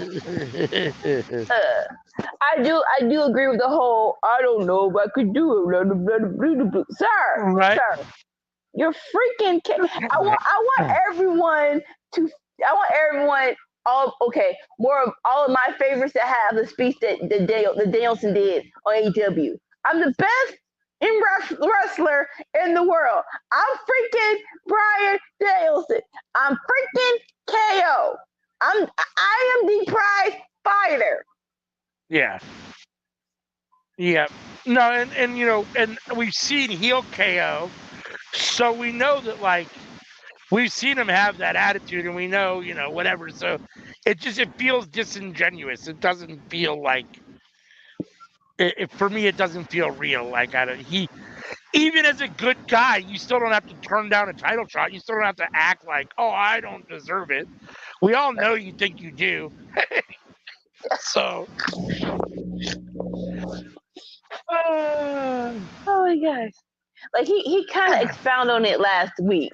Where he was just like, I think it was Grayson and Austin Theory talking smack about how he got it last week. And then he's like, yeah, no, you're right. I have been losing. I think I lost to you once. I'm like, please tell me you didn't. Wait. Please tell me he didn't lose to Grayson Waller. Please tell me that wasn't a thing. Now, Don't tell me it wasn't a thing. Their opponents in this match need to break up. I'm tired of 8-Town Down. Like, I'm ready for Austin Theory to be on his own as a singles wrestler again and for them to push him. Grayson Waller can go away. I mean, not that he's terrible. I just don't. He just doesn't do anything for me. But I'm ready for these two to break up for sure. No, I totally agree. Either piss or get off the pot. And Yeah, I I think agree. it's one thing. Like I think once you start, once you start teasing the breakup, you can't really pull it back. It's like either you fully heal them or you fully break them up. Not this limbo crap. Right. I feel like at the very beginning, they both got a little bit of a rub from each other. No pun intended. But now I think it's just, I think together they've cooled way down. The booking and stuff, even though they're wrestling KO and Cody right here and they're in the main event of SmackDown, it feels like they're cooled down. It feels like they're Oh no, they definitely have cooled down. So, and for me personally, I still believe strongly that Austin Theory has a very bright future and at some point will be a WWE main event champion, like a world champion, not just the U.S. title. So he needs to get away from Grayson Waller, and then he needs to just push him as a singles wrestler. No, I think he should go through the same thing that Drew McIntyre did, because that really was a number. Like I think he was doing great in NXT. I think he was actually doing fairly good by himself. But I think once this man saw him and called him and basically anointed him as the next big star, aka the chosen one, that's when the fans turned on him. It was like, crap. Why are y'all forcing him down our throats? Why did y'all do like that's a disservice to him? So I think he really had to go through that transformation of, all right, I need a break and that you got to rebuild by yourself. Yeah, it definitely didn't do him any favors. Yeah, but it really I think Vince was trying to help him, and I think it backfired. Like his help is he don't know how to push people. His thing of pushing is they're going to win and you're going to accept them no matter what. And it's like, no, that's not the best way to do that. Let's find a different way to do that, please. Because your way is not good.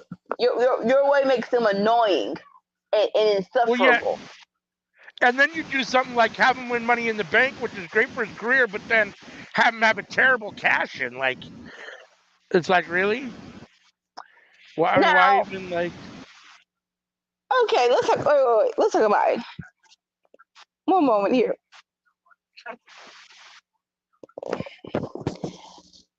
There's two frames of thought that I have with this, right? Vince gave him the Money in the Bank, and he shouldn't have done that because again, that's further him down our throats.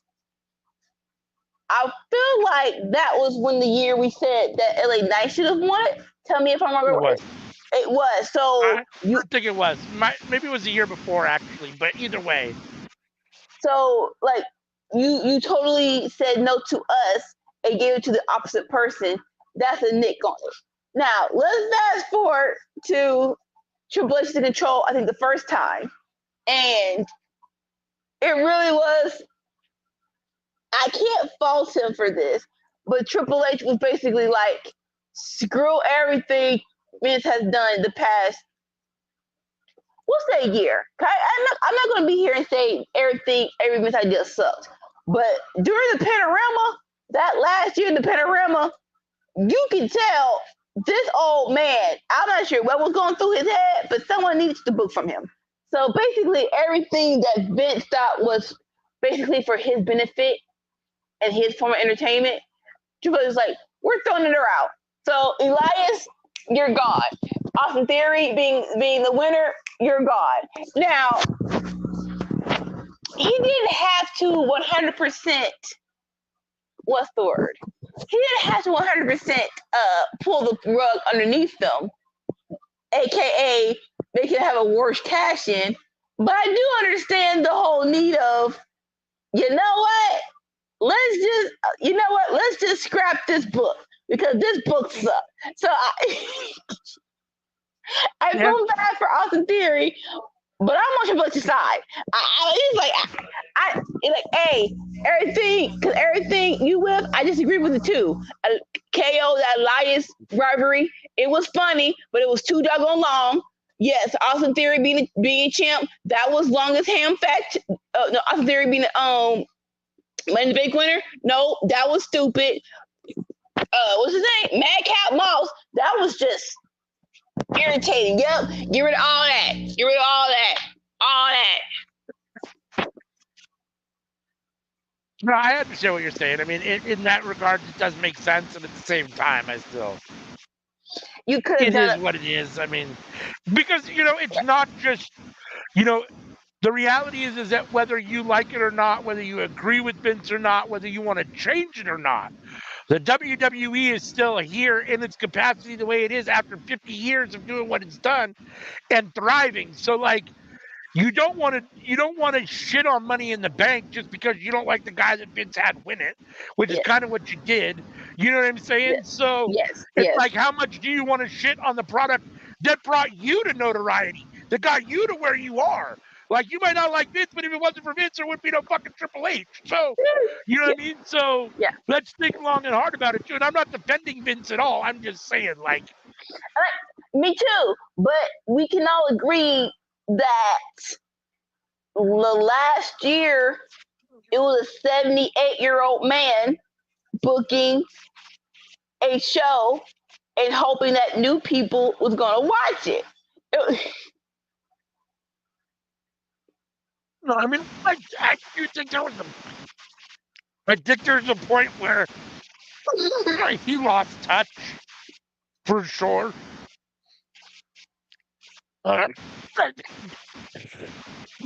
Excuse me. Mm-mm. Oh, you good? You good? Work it out. Work it out. Like, it sucks that it was an intro. It was a war within the people, and you could tell who were Vince guys and who Triple H guys. And Right. unfortunately, that sucks for everybody. That sucks for people who, it's like, hey, I don't want you. I want you. I'm at your side. I just want to get pushed. I want a chance. Right. That's all I want. I want pushing the chance. Well, I think, so obviously over the years with WWE, booking's been hit and miss, right? Vince has had great ideas and Vince has had bad ideas, and we know that. And, I think part of the problem in the last couple of years was that people, especially fans, started to see the light at the end of the tunnel. Vince is getting old. It's only a matter of time. Yeah. Triple H is there. We're ready for Triple H now, even though Vince isn't ready to go. And as a result, and I think Vince did lose touch a little bit.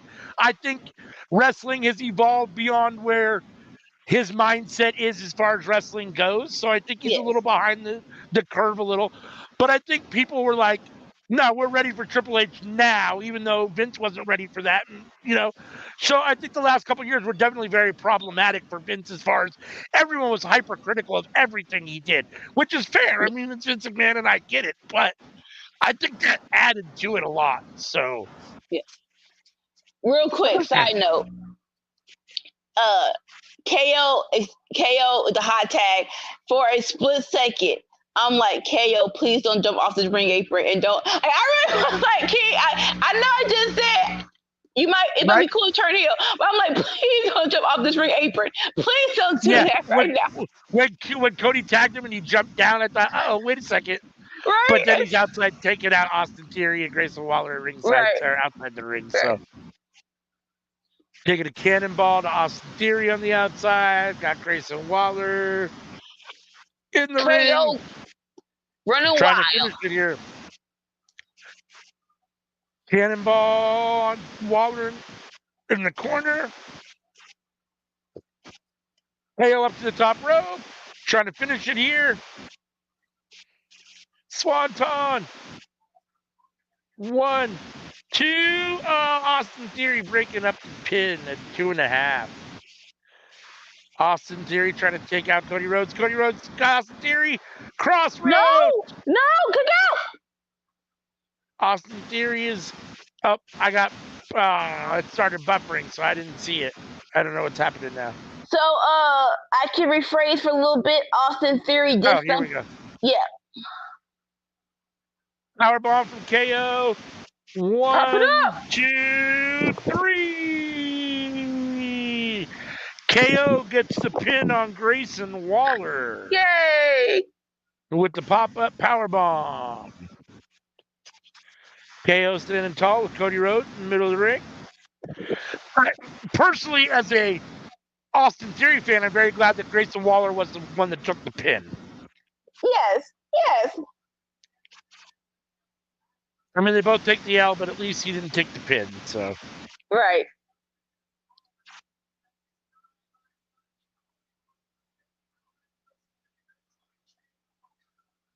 And now we're getting a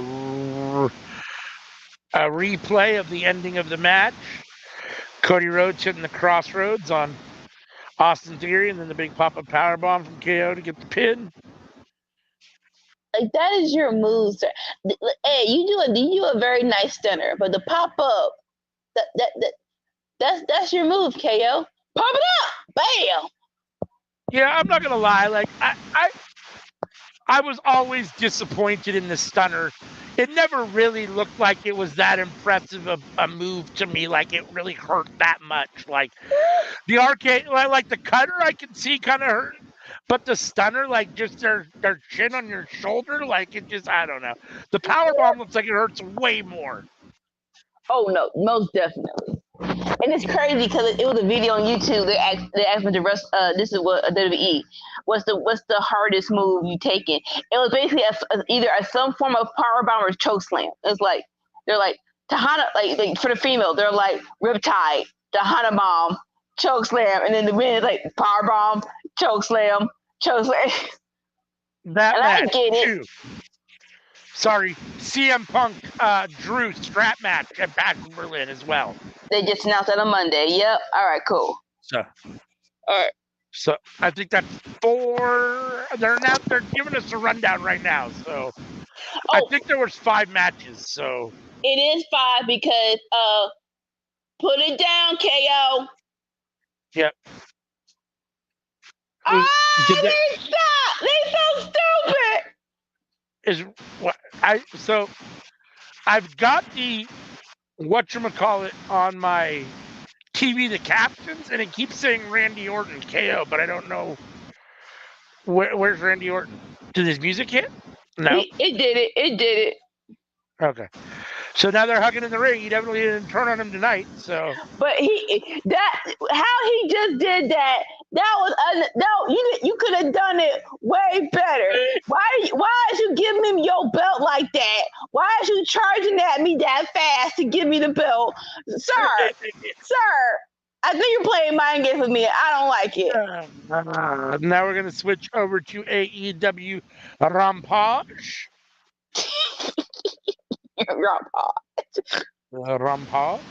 Rampage, baby. And see what's going on over here. Who is talking to us? Somebody's already talking. Who is this? Oh Lord, wait. I still got a movie going.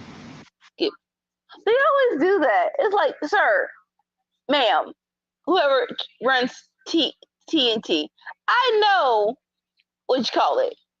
It's not that many. What's the face? Not that many people watching Rampage, but you could get this thing over with before it was done. Feels like this is in the beginning on my end here, so I'm gonna try another one and see if I can get another stream to come up. Yeah, it's the end of Guardians of the Galaxy 2.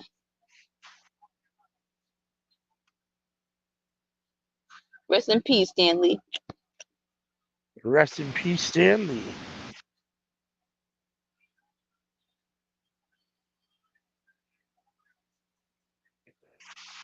I didn't put 2 and 2 together because you don't think it's you don't think it's a connection, but it might because he wasn't running it. But I'll say it out loud. After Stan Lee passed, that's when y'all gave us this BS Marvel movies. I'm trying to think. When was the last Stan Lee? I want to say the last Stan Lee. Oh my God, this is gonna piss me off. The last Stan Lee cameo was in Spider-Man.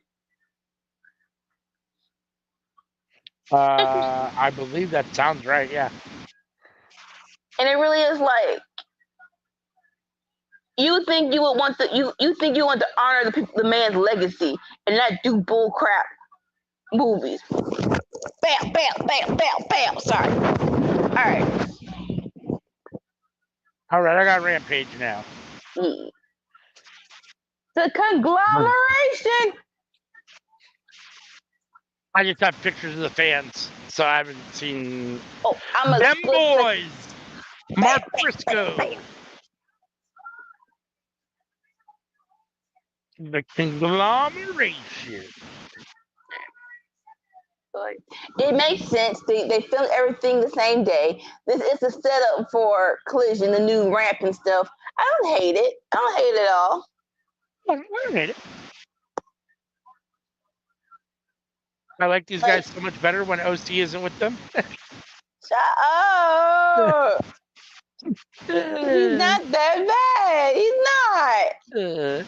I didn't say there was anything bad about him. I'm just not a fan. You said it, but you didn't say it. All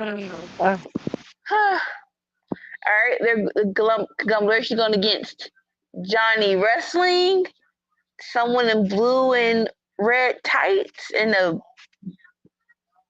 want to say El Toro. Is that the Beast Mortis? Or him? Yeah, I think it's the Beast Mortis, and I don't know who the other guy is in the blue and yellow. Yeah, I'm not totally sure on who the guy in the blue and yellow is. Right? All right, Johnny Wrestling and Kyle O'Reilly starting off the match. Quietly, that's a nice little Johnny Wrestling versus Kyle O'Reilly's a nice little technical matchup. Right? Both guys can really wrestle. Kyle tagging in Ishii. Kyle and Ishii both. Kyle kicking Ishii, chopping and Johnny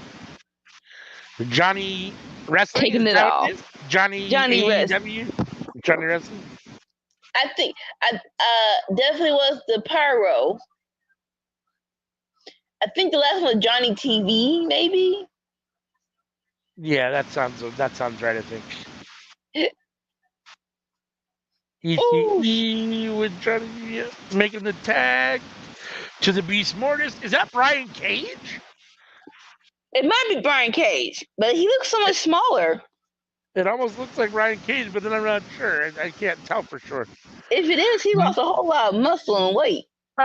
Mortis and Ishii chest blocking into each other, changing elbows or forearms, whatever. Yep, that's Brian Cage. That's what I wouldn't. I don't think it's one thing to wrestle with the luchador mask. It's another thing to wrestle with the mask like Mortis has, because that is like shit coming off of it. So like when I punch you in the face, like it's gonna that's not fair. Like, and it's so chunky. That's what I mean. That mask should have to come off. Now, I actually think it'll be a disadvantage to him too, because can you see? Is your neck moving right? Well, right. Like, hey, do you if you want to, but that feels very uncomfortable. Like when Batman had to tell the Fox man in Dark Knight, can I get a different mask? I'll determine head just a little bit more. I could say, your neck will be a little exposed. Like I'll take it. I'll take it. I don't care about my neck being exposed. I need to turn my head. Briscoe and O'Reilly with the double team on Cage. Hassan is back. He says, "What's up? What's up, Hassan?" Glad you're back, boo boo. Thank you to everyone who's here with us, choosing Workhorse Wrestling Network for your watch-alongs. You know you got a lot of options. If you're new, hit that subscribe button, hit the like button on this video, hit the bell to be notified. That's the best way to make sure that you can keep in touch with everything that we post on YouTube here, and you'll get a notification. So all that jazz. Oh, Brian Cage with like I'm not sure what that totally was. It was sort of full Nelson slam almost. 1, 2. Kyle O'Reilly kicks out of the Johnny TV pin.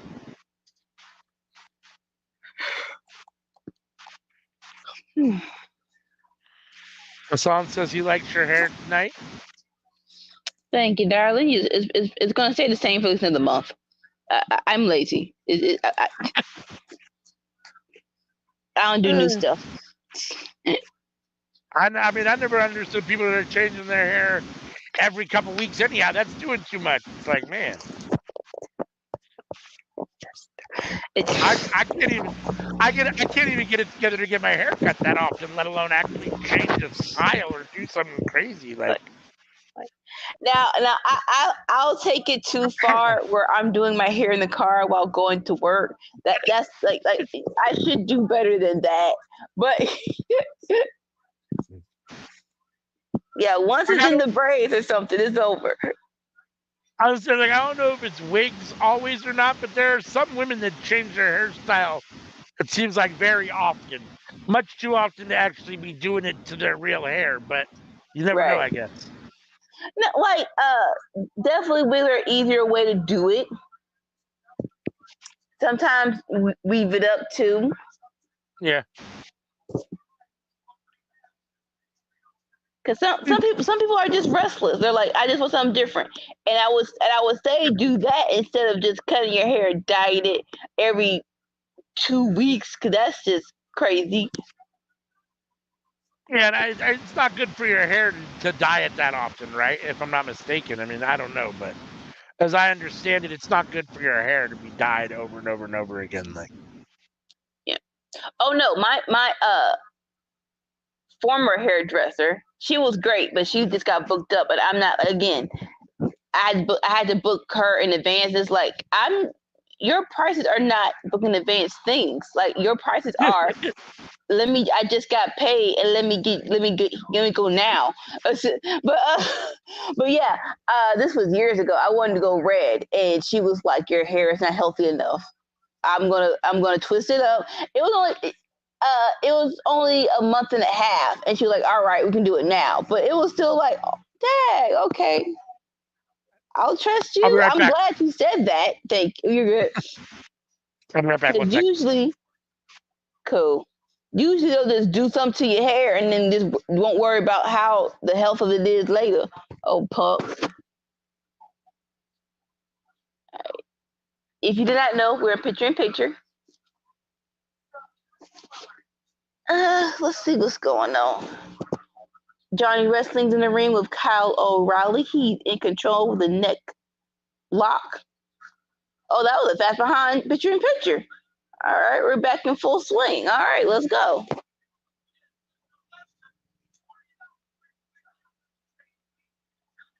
All right, Johnny TV is just kicking people in the left and right. He went for an elbow Ishii, and I think he's quickly realizing that was dumb.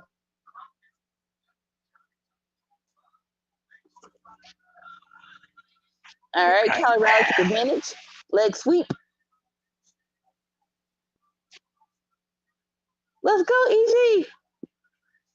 There it is. I just saw the leg sweep. So you're a couple seconds ahead of me. All right, cool.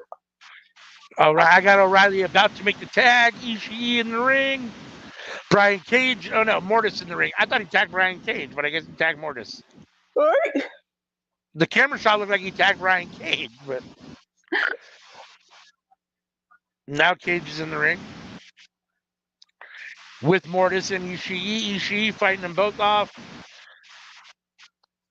Brainbuster. Oh, big suplex. From Ishii to Mortis, Brian Cage with the kick to the midsection. Got Ishii up. Ishii counters. Ishii gets Brian Cage over for the big suplex.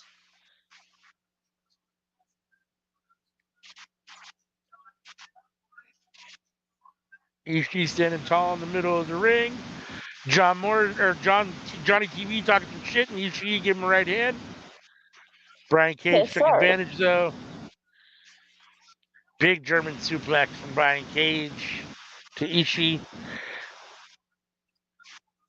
And then Mortis attacks Ishii for the pin. 1, 2. Ishii kicks out. What sense did that make?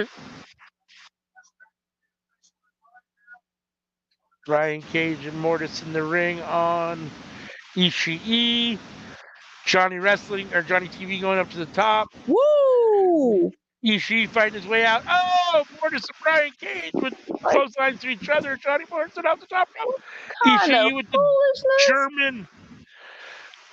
with the German suplex to Johnny TV in the corner. All 3 men down. Briscoe's pounding the corner. He wants that tag. Ishii's trying to get there. Ishii gets there. Briscoe with the hot tag.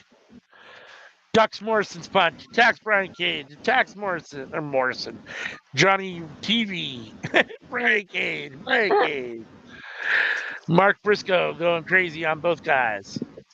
Running wild. Oh, Brian Cage kicks him in the midsection. Sends him into his corner, but he kicks Mortis. Cage comes in after him. Briscoe sends him over the top and then kicks him with the Pele kick. Johnny TV and Briscoe in the ring. Briscoe gets him up and over. Belly to back suplex. Briscoe is all fired up. He's got Johnny TV in the middle of the ring. Jade Driller setting it up. Oh, Brian Cage in to break it up. Oh, that was a flip power bomb. Yeah. Shoot! Oh, Mortis with the big Samoan drop on Kyle O'Reilly. Holy he hurt his doggone self. And then Ishii taking out Mortis. Big disaster kick from John TV on Ishii. Briscoe, Johnny TV. Briscoe with the drop kick. Johnny TV out of the ring. Briscoe's all alone in the ring at the moment. Holding a chair. Setting the chair up. He's going to go over the top rope off the chair. Boo! Vintage Mark Briscoe. Boo! B-Fab? No, not B-Fab. Tyler Factory. Sorry. You Taking good. chair out of the ring. Supporting her man.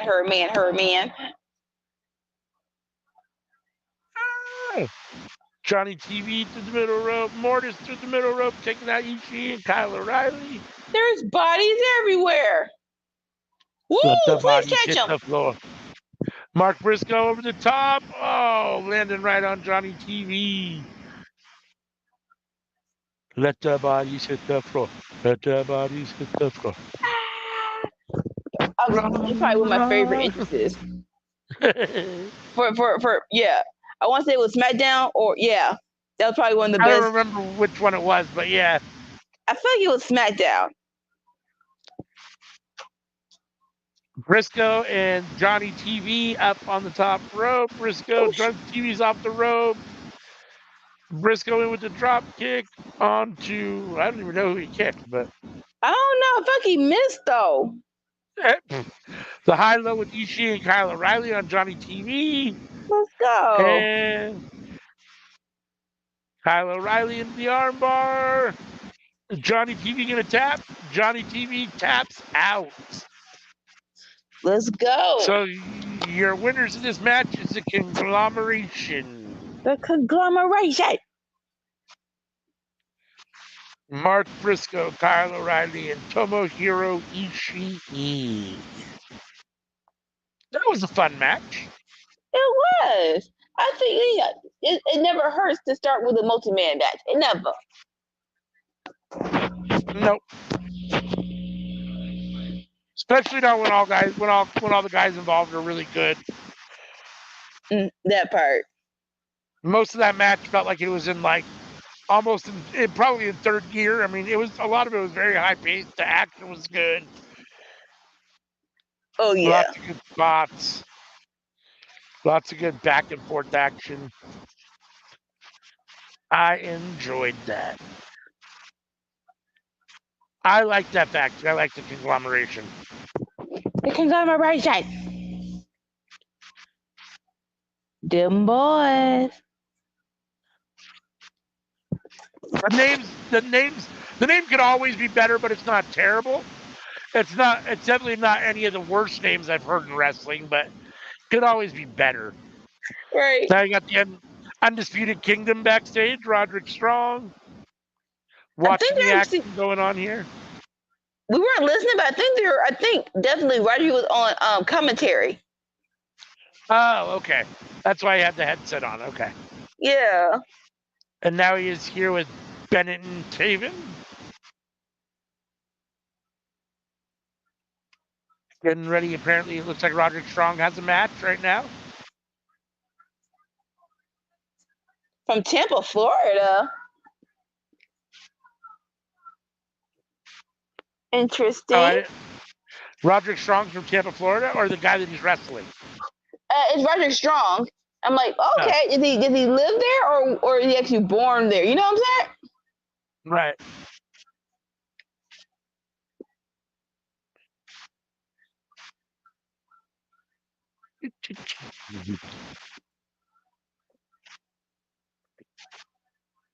Man.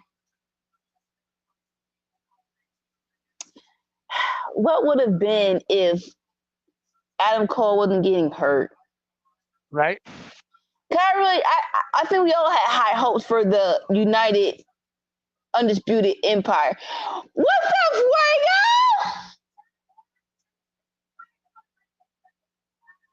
Fuego del Sol. Let's go. Well, it's been a long time since we've seen Fuego. Right?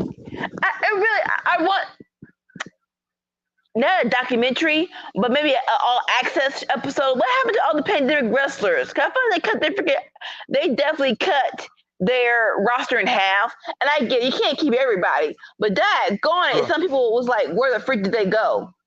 Right. I would agree with that. I'm excited. Like, I want to say definitely the first week after Jungle Boy won his title, he had been on a collision, and Marco Stunt came. I'm like, oh, that was the biggest pop. I'm like, Marco Stunt. I actually like them together. I like the group. I like them together. I like that group. I did too. I like Jurassic Express. Right? And no, that was really cool. It was. Roderick Strong taking out Fuego with the big clothesline.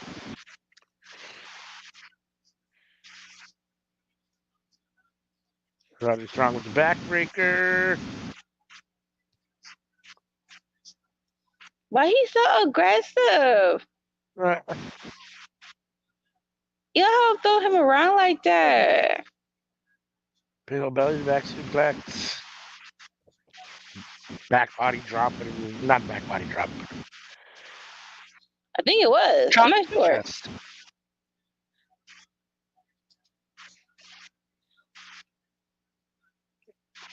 One more time for good measure.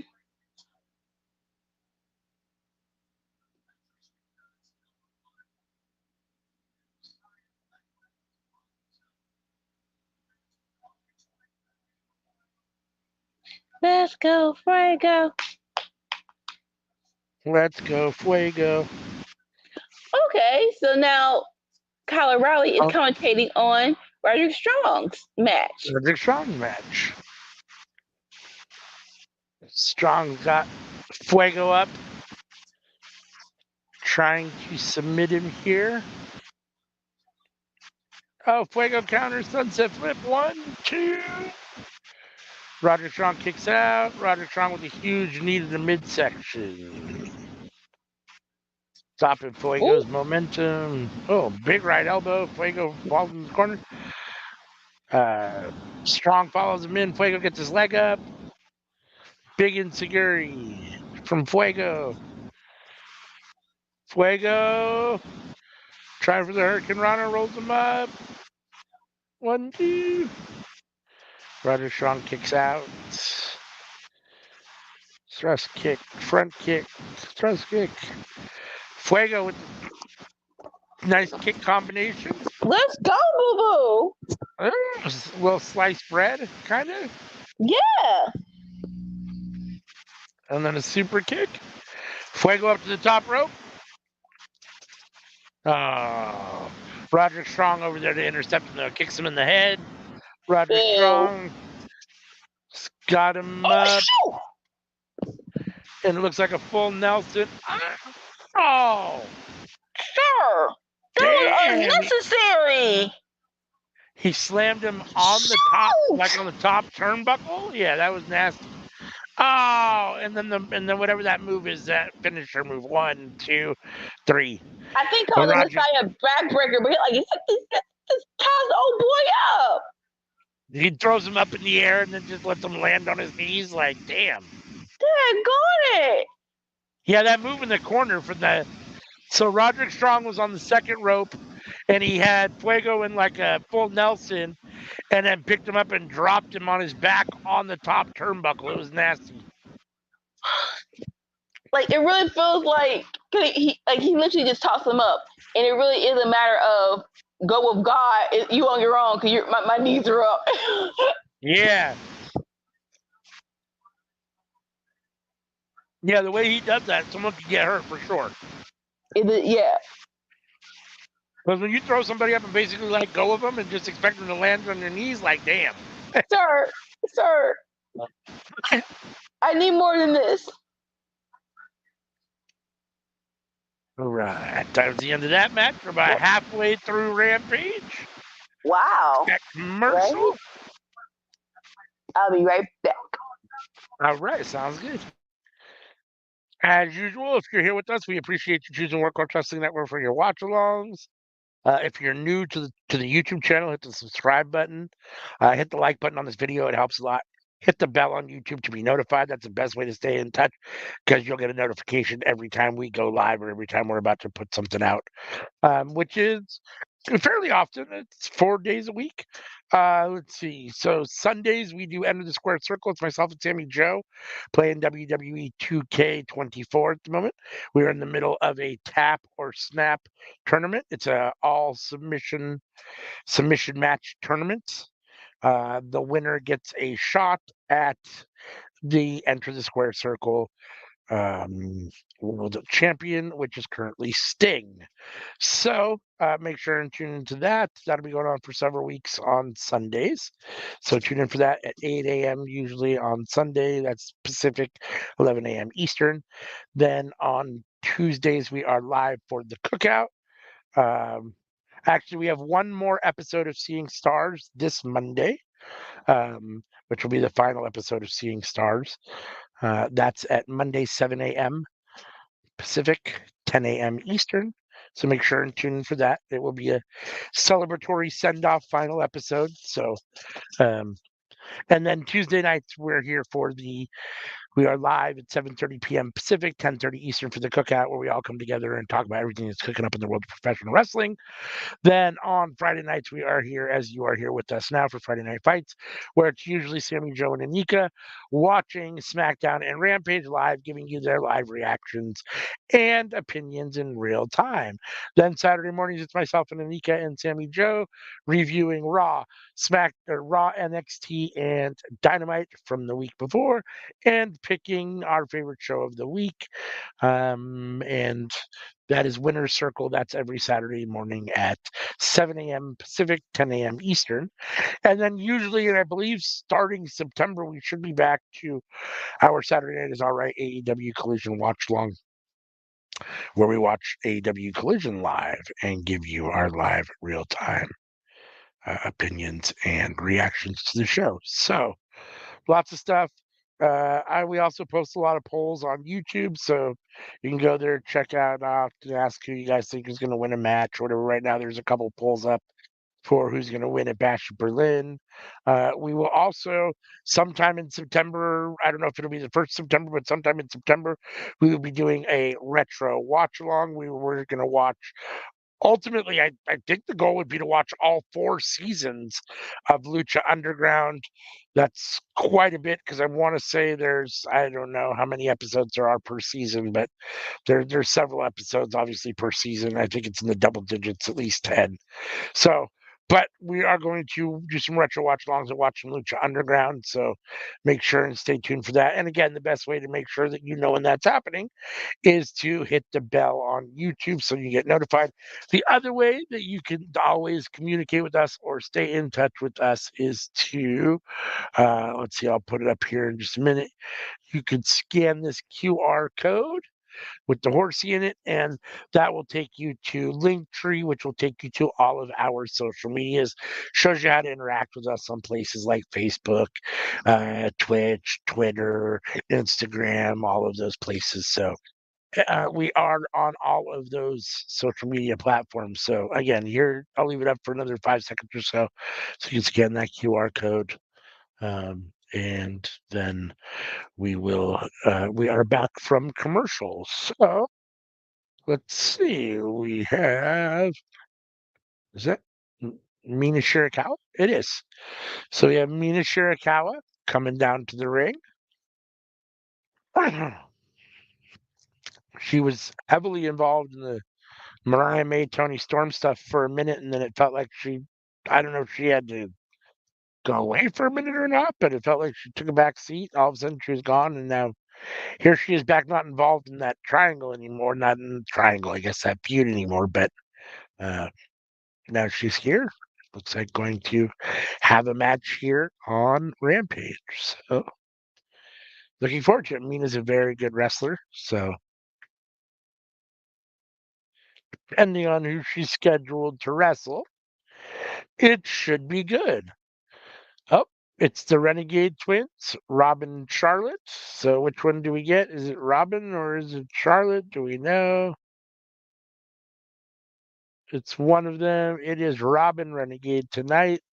I wonder if Charlotte's under the ring so we can see the old twin trick.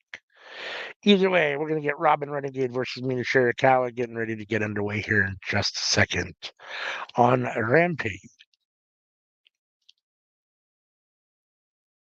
Well, Robin and Charlotte have come a long way. I like the Renegades. I mean, if I had a twin and we were wrestlers, I would do the same twin trick where you didn't know who was who, and if one got hurt, you'd roll into the ring, the other one would come out healthy, and people at the same time. Every time they have twins or something, they do that. So it's kind of also an overplayed wrestling trope. So, um, I don't know. It would be nice to see some little originality sometimes with some of this stuff, but at the same time, some of it just works so well naturally that what else are you supposed to do with it? So, I mean, that's a natural thing for twins to do, so it makes sense. But Robin whipping Mira into the ropes. Robin tried to hit her with the clothesline. Mira goes under the clothesline and then taunts her a little bit. A little back and forth action here. No one getting the upper hand. Fast paced. Mina with the Russian leg sweep on Robin.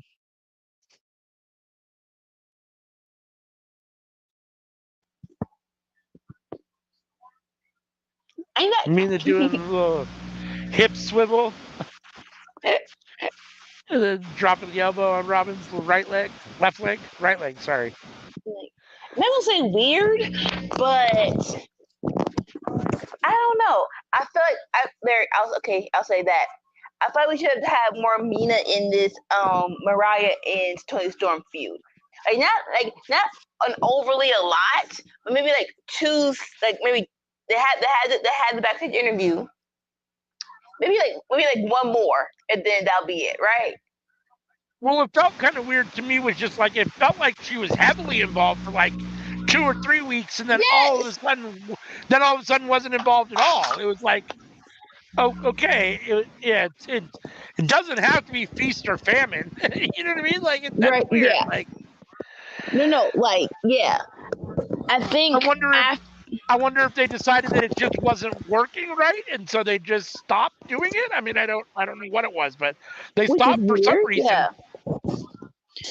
Well, she wasn't on TV for several weeks, so I wonder if maybe she had to travel or something for a minute, or had an issue with some sort of travel issue. Maybe I don't know, but something needed to be explained, most definitely, because after okay, we'll just speak from our perspectives. I think what you call it, Forbidden Door was pretty on fire. And the closing segment led us to believe for a trio, right? And so for you not to, and after all that, and she's just not there anymore. Yeah, it is like, hold up, that's it. Oh, okay. She's okay. And hopefully, Right. I'm gonna hope it's travel issues and nothing more. Yeah, I'm hoping that she's back now and able to, she'll pick up where she left off. But to be fair, we have her tonight on Rampage by herself against Robin Renegade. So, I mean, I don't know. I mean, yeah, like definitely have her back, but I guess I would. Yeah, Mariah's gonna. Even though she's good, I wouldn't mind Mariah having some backup and me and being that. If y'all want to, I wouldn't be against that at all. Yeah. That's where I kind of assumed it was going. I mean, right? And maybe it still will, but it definitely seems weird. They just stopped. Little odd, yeah. We're picture in picture right now. It appears like Mira has the upper hand on Robin, but I'm not totally clear. It's very small on my phone, so. She did, and now Robin has the upper hand. Okay. Cool.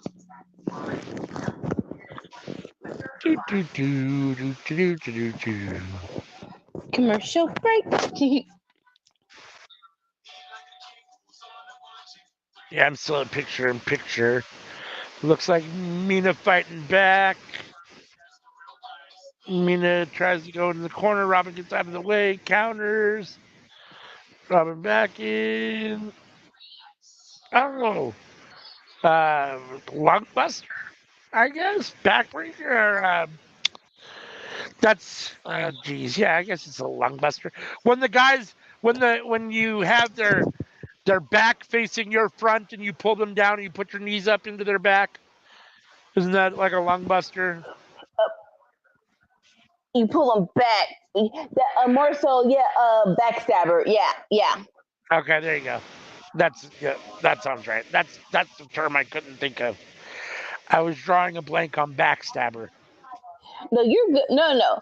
Oh, I remember when they had the infamous Quilomania, and one round was, what is the wrestling move? And they describe it, and it's like, what are these words? What are you describing? And it's like, that is not how you describe it. It's double arm hook into the legs and drill down to the ground. It's like, huh? Yeah.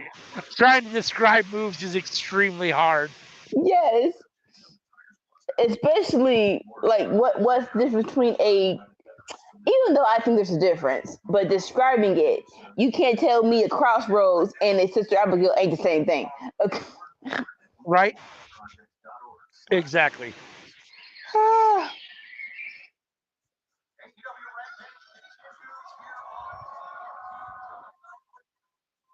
No, and there's like there's several moves that are like that where it's the same move, they just have different names depending on who's doing it.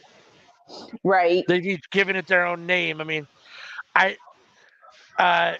the sleeper, or not the sleeper, but whatever, Joe's sleeper has like 5 different names. That Karafuda, the clutch that he does, has like 5 different names.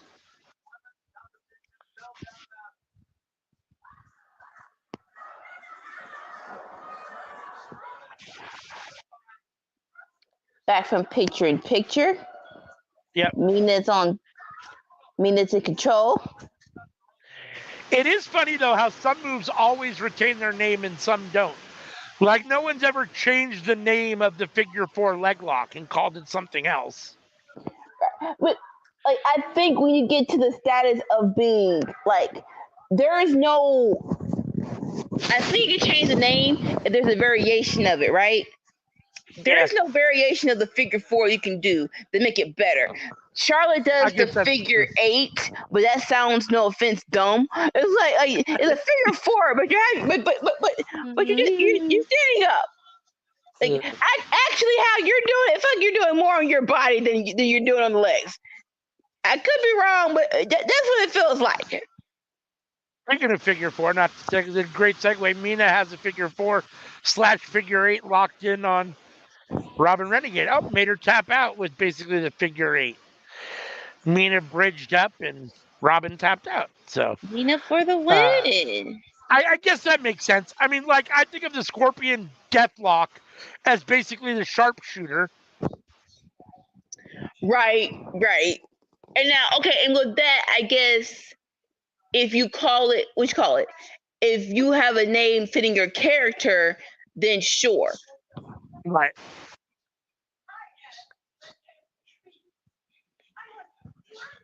Side note, I like when Triple H was back in was the first time he was in charge, and there was pure freedom in the commentation. And Corey Graves taught me. Someone was doing the sharpshooter, and he was just like, "Oh, let me see." I think it's Corey Deathlock. I'm like, shut up, you idiot!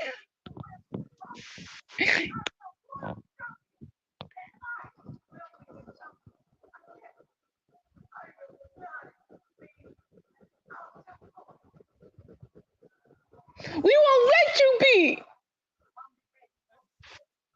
Yes, you are. You do that. I'm mad for you, sis. That should have been on Dynamite. Gates of Agony getting ready to come out here. Honestly, it really is like it was that good. I felt that she was just like, I was champion last year. I went to Wembley. I will not be an afterthought. Maybe it's time I start reminding these fools who the freak I am. Like what I just said. I want all my favorites to have the Danielson speech. I'm freaking ... Right.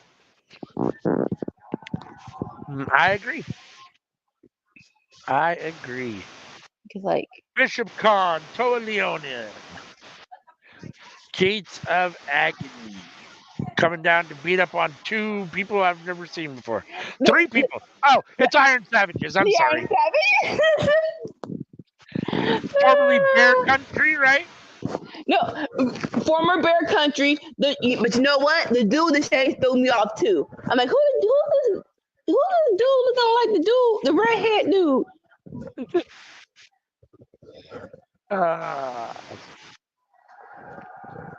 Bronson and Boulder.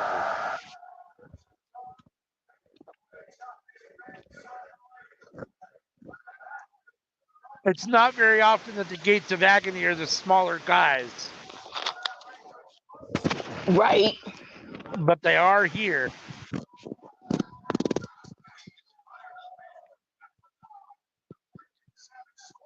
But another team. They're called Savages, but Bear. Oh, that got it, sir. Stop. But yeah, Bear Country. I felt that's one of the teams that was like, that's one of the teams that put the tag team division on the map, and it really was like, I'm not sure they didn't get they didn't get fired.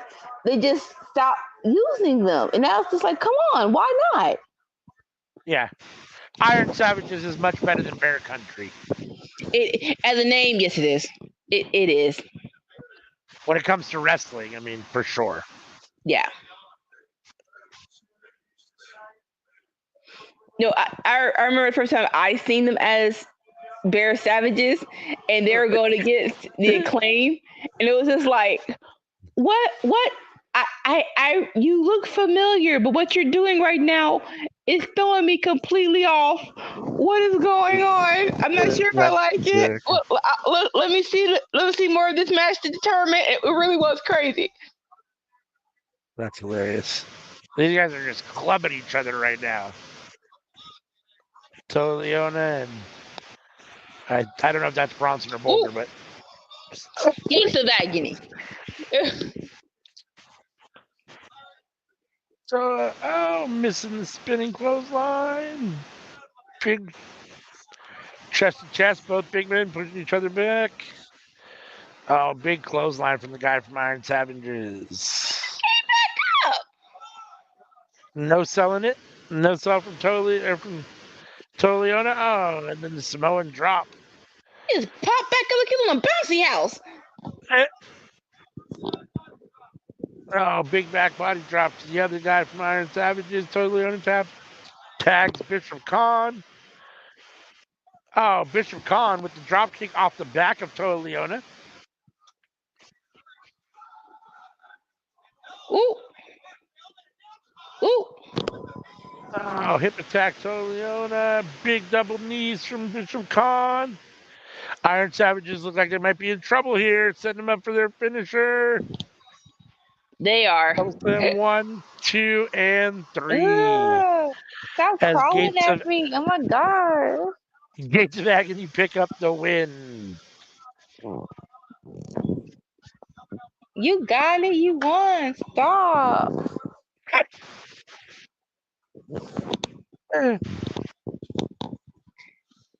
Again, another like. I'm not even gonna sit here and say building up a team is easy, but it really is like you got a cup. The state that the tag team division is in right now is like it shouldn't be this way because you got a couple of good people on your roster. But we're just not seeing them a lot, bruh. I agree with that.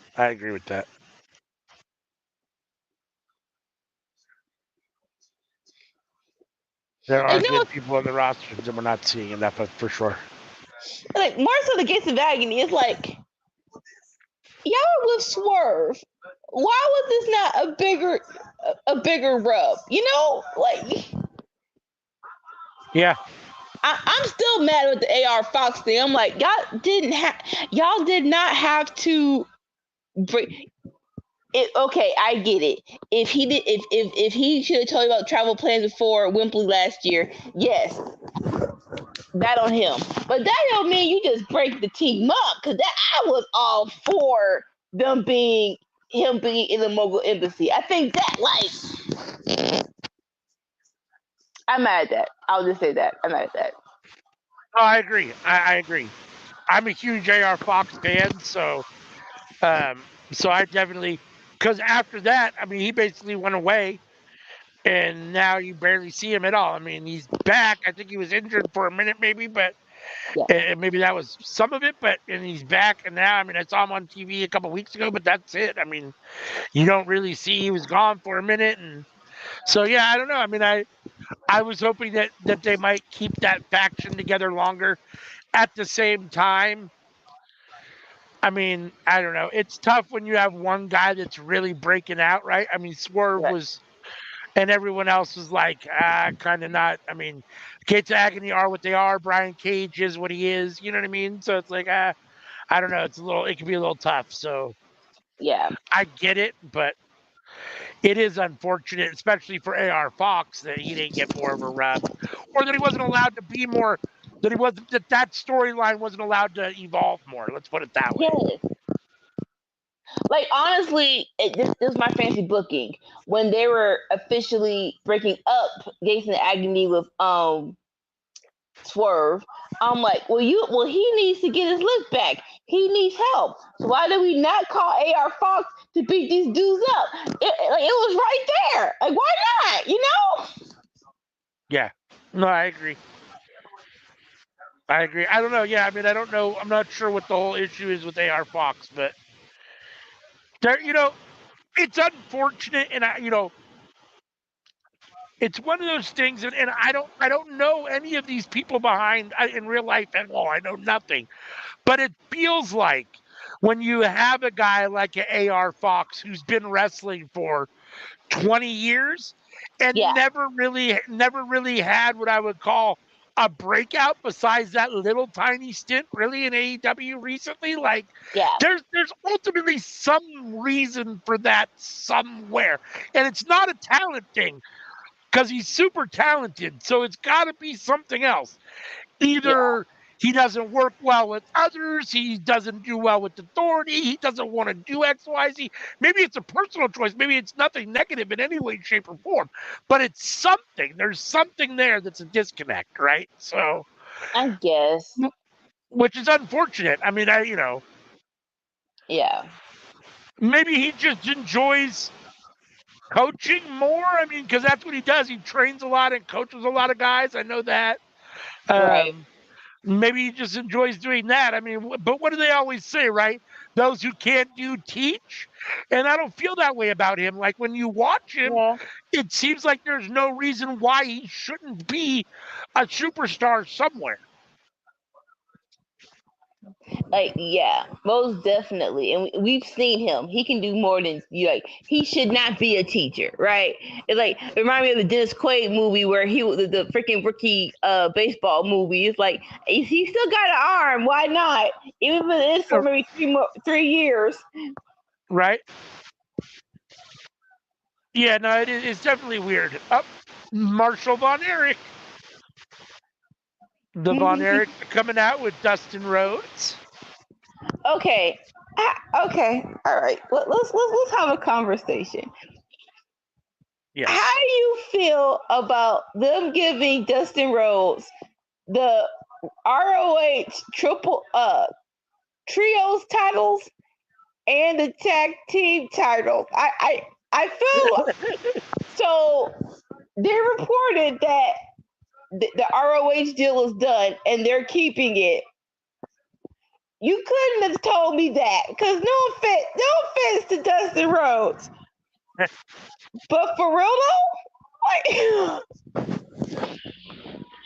yeah, I mean, I don't have a problem with it per se. I like Dustin, and it's only Ring of Honor, so it is what it is at this point. Like, they basically, I feel like, I don't know that it was his intention, and maybe it was, but especially with the disappearance of Dark and Dark Elevation, that Ring of Honor really became like their NXT, to a certain extent. And if that's the case, I don't have a problem with it, because Dustin, is probably, too far past his prime to really be doing too much on Dynamite or Collision. Rampage is probably, the best spot for him, but and or ROH. So I don't have a problem with it.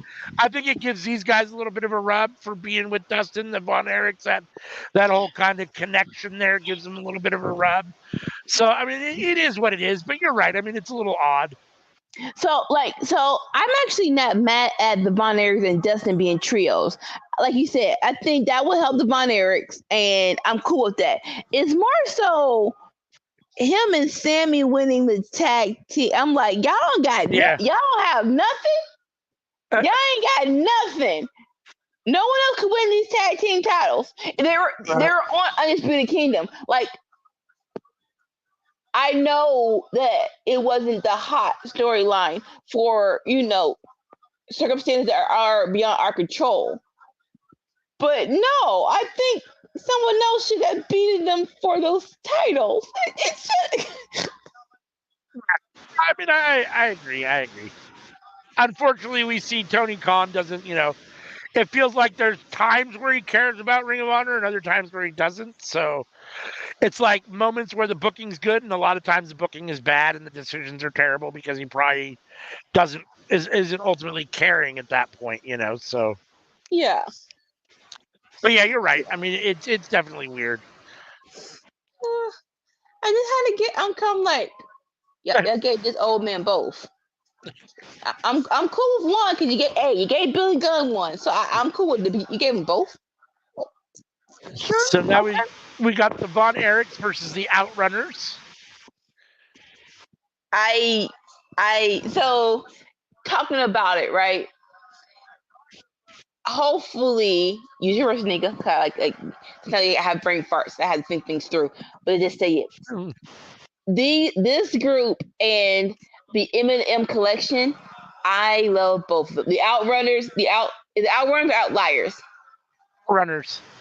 The Outrunners and the M&M collection, I think, are both tag teams that have definitely put a jolt in the division.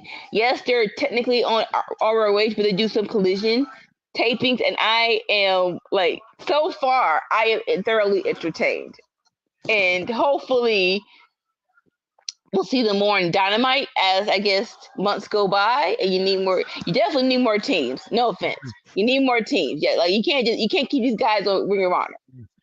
Right. No, I like the Outrunners. They're 80s nostalgia for sure, which is my childhood. So they Right. definitely hit the mark for me. I like them both. They're funny and they're good at what they do. So no, I mean I'd like to see them get more activity for sure. Yeah. And they like both matches against FTR, and it could have been said that FTR is the reason why they both matches were great. But no, I love both matches. Like it was thoroughly entertaining. If you have not, please go watch Collision from the last 2 weeks and watch both matches because, like I said, you're going to have a good old time. Yeah, and I like the Von Erichs. I mean, I always liked them when I was a kid, and obviously their family history is extremely tragic, and it's good to see these guys out here now, the younger generation out here, still wrestling and thriving. Well, thriving, attempting to thrive at the moment. Let's put it that way. How's that? Right? Did you see the movie? I didn't see the movie, and I'm debating if I want to. Was it good? Good. So say again. It was. Yeah, it's good. I mean, I don't know that. Kevin Von Erich, they're the dad of Ross and Marshall, who are wrestling right now. Who's the last of the living brothers, I believe, if I'm not mistaken, the original Von Erich kids. Had a lot of input in the movie, and so I think it's pretty historically accurate. But I don't know for sure. I don't know 100% for sure. But no, it's done well. It's exciting. I mean, it's a good wrestling movie. I mean, for what it is. To be fair, it's a wrestling movie, but it's more of a heartfelt drama than it is really a wrestling movie. I mean, it's more of a tragedy really than it is than it is a wrestling story. But there's a lot of wrestling in it. It's good. It's worth seeing if you're a wrestling fan for sure. It's worth seeing. Like if I'm watching a movie, I want to watch a movie, right? Yes, I'm a wrestling fan, so I want to see some stuff, but I still want to watch, a story and all dramatically and stuff. I guess when it's a biopic, like the top two things is, did you learn anything new? And I'm trying to think. Yeah, you do learn some new stuff, and you see definitely some different things. Something you knew happened, but maybe not like all the details. You just got it, because I'm not like one of those, like I've always said, I'm not one of those big behind the scenes, like I don't pay a lot of attention to what goes on. I don't read the dirt sheets. I don't all that stuff for the most part. So like I kind of knew the general overview of what happened with the kids and those kind of things, but but to hear the more details and to see like the dramatic, obviously recreation and so on, it definitely you learn a little bit more for sure, assuming that it's correct, which I have no reason to think it isn't. But I mean, definitely. So yeah. Bless you. It was a cough, but thank you. Same difference. We are at picture in picture. I'm assuming since it's 7:55, this is our last match of the night. Oh, most definitely. I wonder if this is going to be the end, or if there'll be some little segment afterwards. But I assume this is probably the end of it. I get it. It's Rampage, right? It's not the big show it used to be. But you could have done something to be like, hey, All In Sunday, like I don't have a problem with the Outrunners or the Von Erichs, and I don't have a problem with them wrestling each other. But if you really want Rampage to be a good show, you have to have a better main event than this. It just is what it is. I mean, this should be in the middle of the show. At least flip it. At least I have the conglomeration versus Yeah, exactly. Yeah, let that be last. But that's all. that's always been Rampage's thing, where they have the best match first. Don't know why. Okay, I do know why, because they're like, hey, if you're watching SmackDown, let's call spade a spade, and you want to flip over there, then that don't mean your main event should suck. That means you have a main event that's just as good. I agree. No, and it's weird because there are times where Rampage is really good and times where it's really bad, and it's like I don't understand. It feels like there are times where Tony cares about it and times where he just doesn't care at all.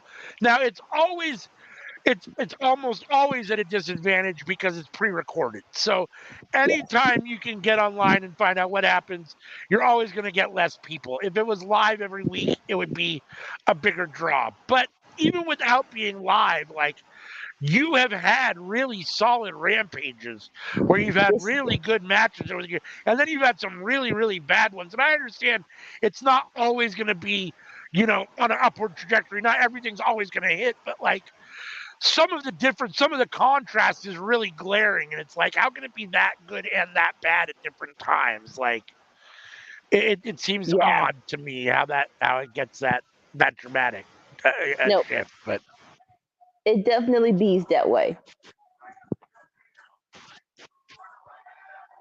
And I'm not sure I understand why. I don't know.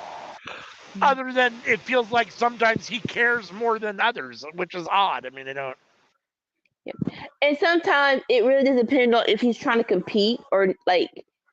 I know sometimes it was SmackDown. They're like, all right, let's try and beat them. And sometimes it's like, nope, we're fine. Right. All right, hot tag coming at you. Hot tag coming at you. Lots of good back and forth action in this main event on Rampage.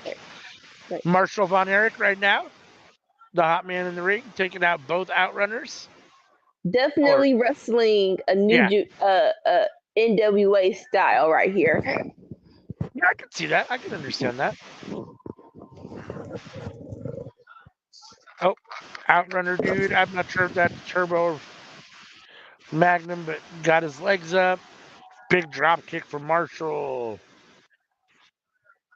Marshall sizing up the other outrunner. Oh, cannonball in the corner, dragging him out to the middle of the ring. Darling. Looks like Marshall's going up to the top rope. Are we looking for a moonsault? Looks like it. Big moonsault from Marshall Von Erich. What? Oh, he didn't go for the pin. He's setting him up for some sort of finisher. Because that's not the finisher, the Von Erich finisher. Let's go. Oh, boo! Boo! You want to see the claw? The claw.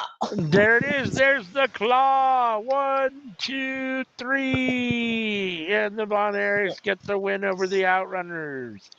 Marshall with the claw on either Turbo or Magnum. I don't know which one's which. Well, they both got it. They both got it. They both got it. Texas is Von Erich country. After the sign says being held by the guy in the audience.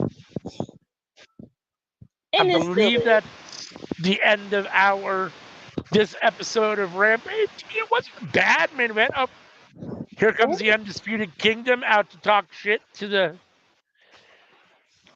Von Erichs. They got to Dustin's telling them to go ahead and get in the ring. They're pretending like they're going to. Oh, and then they got attacked from behind. By Gates of Agony. Oh, interesting here. Okay, well. ROH Tag Team Trio action. I'm not mad at it. Now my feed wants to start acting up. All right, so they're still going at it. I think this is the conglomerate. Yep, wait. More people are coming in. Yep, the conglomeration is coming out.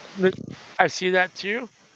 Oh, that's Sammy Guevara. Okay, I'm like, who the dude in the shirt? Who the dude in the freaking dress shirt? Shirt and dress pants, yeah. Right. There's a lot of people in the ring. It is a big clusterfuck at the moment. There's a lot of people in the ring. Like, ROH. That's basically what this is right now. ROH. It looks like we're getting Hook versus Big Bill on Collision tomorrow. Collision looks very good tomorrow. Yeah. The Conglomeration versus the Undisputed Kingdom, it looks like. Yep. And then Chris it's Statlander. I think Top Flight versus House of Black to see who competes for the trios titles. And it looked like Willow versus someone. I didn't see the graphic. I didn't catch it fast enough, but it's Willow versus someone. Right. Definitely is Stokely and Statlander in a tune-up match for Willow versus ECE.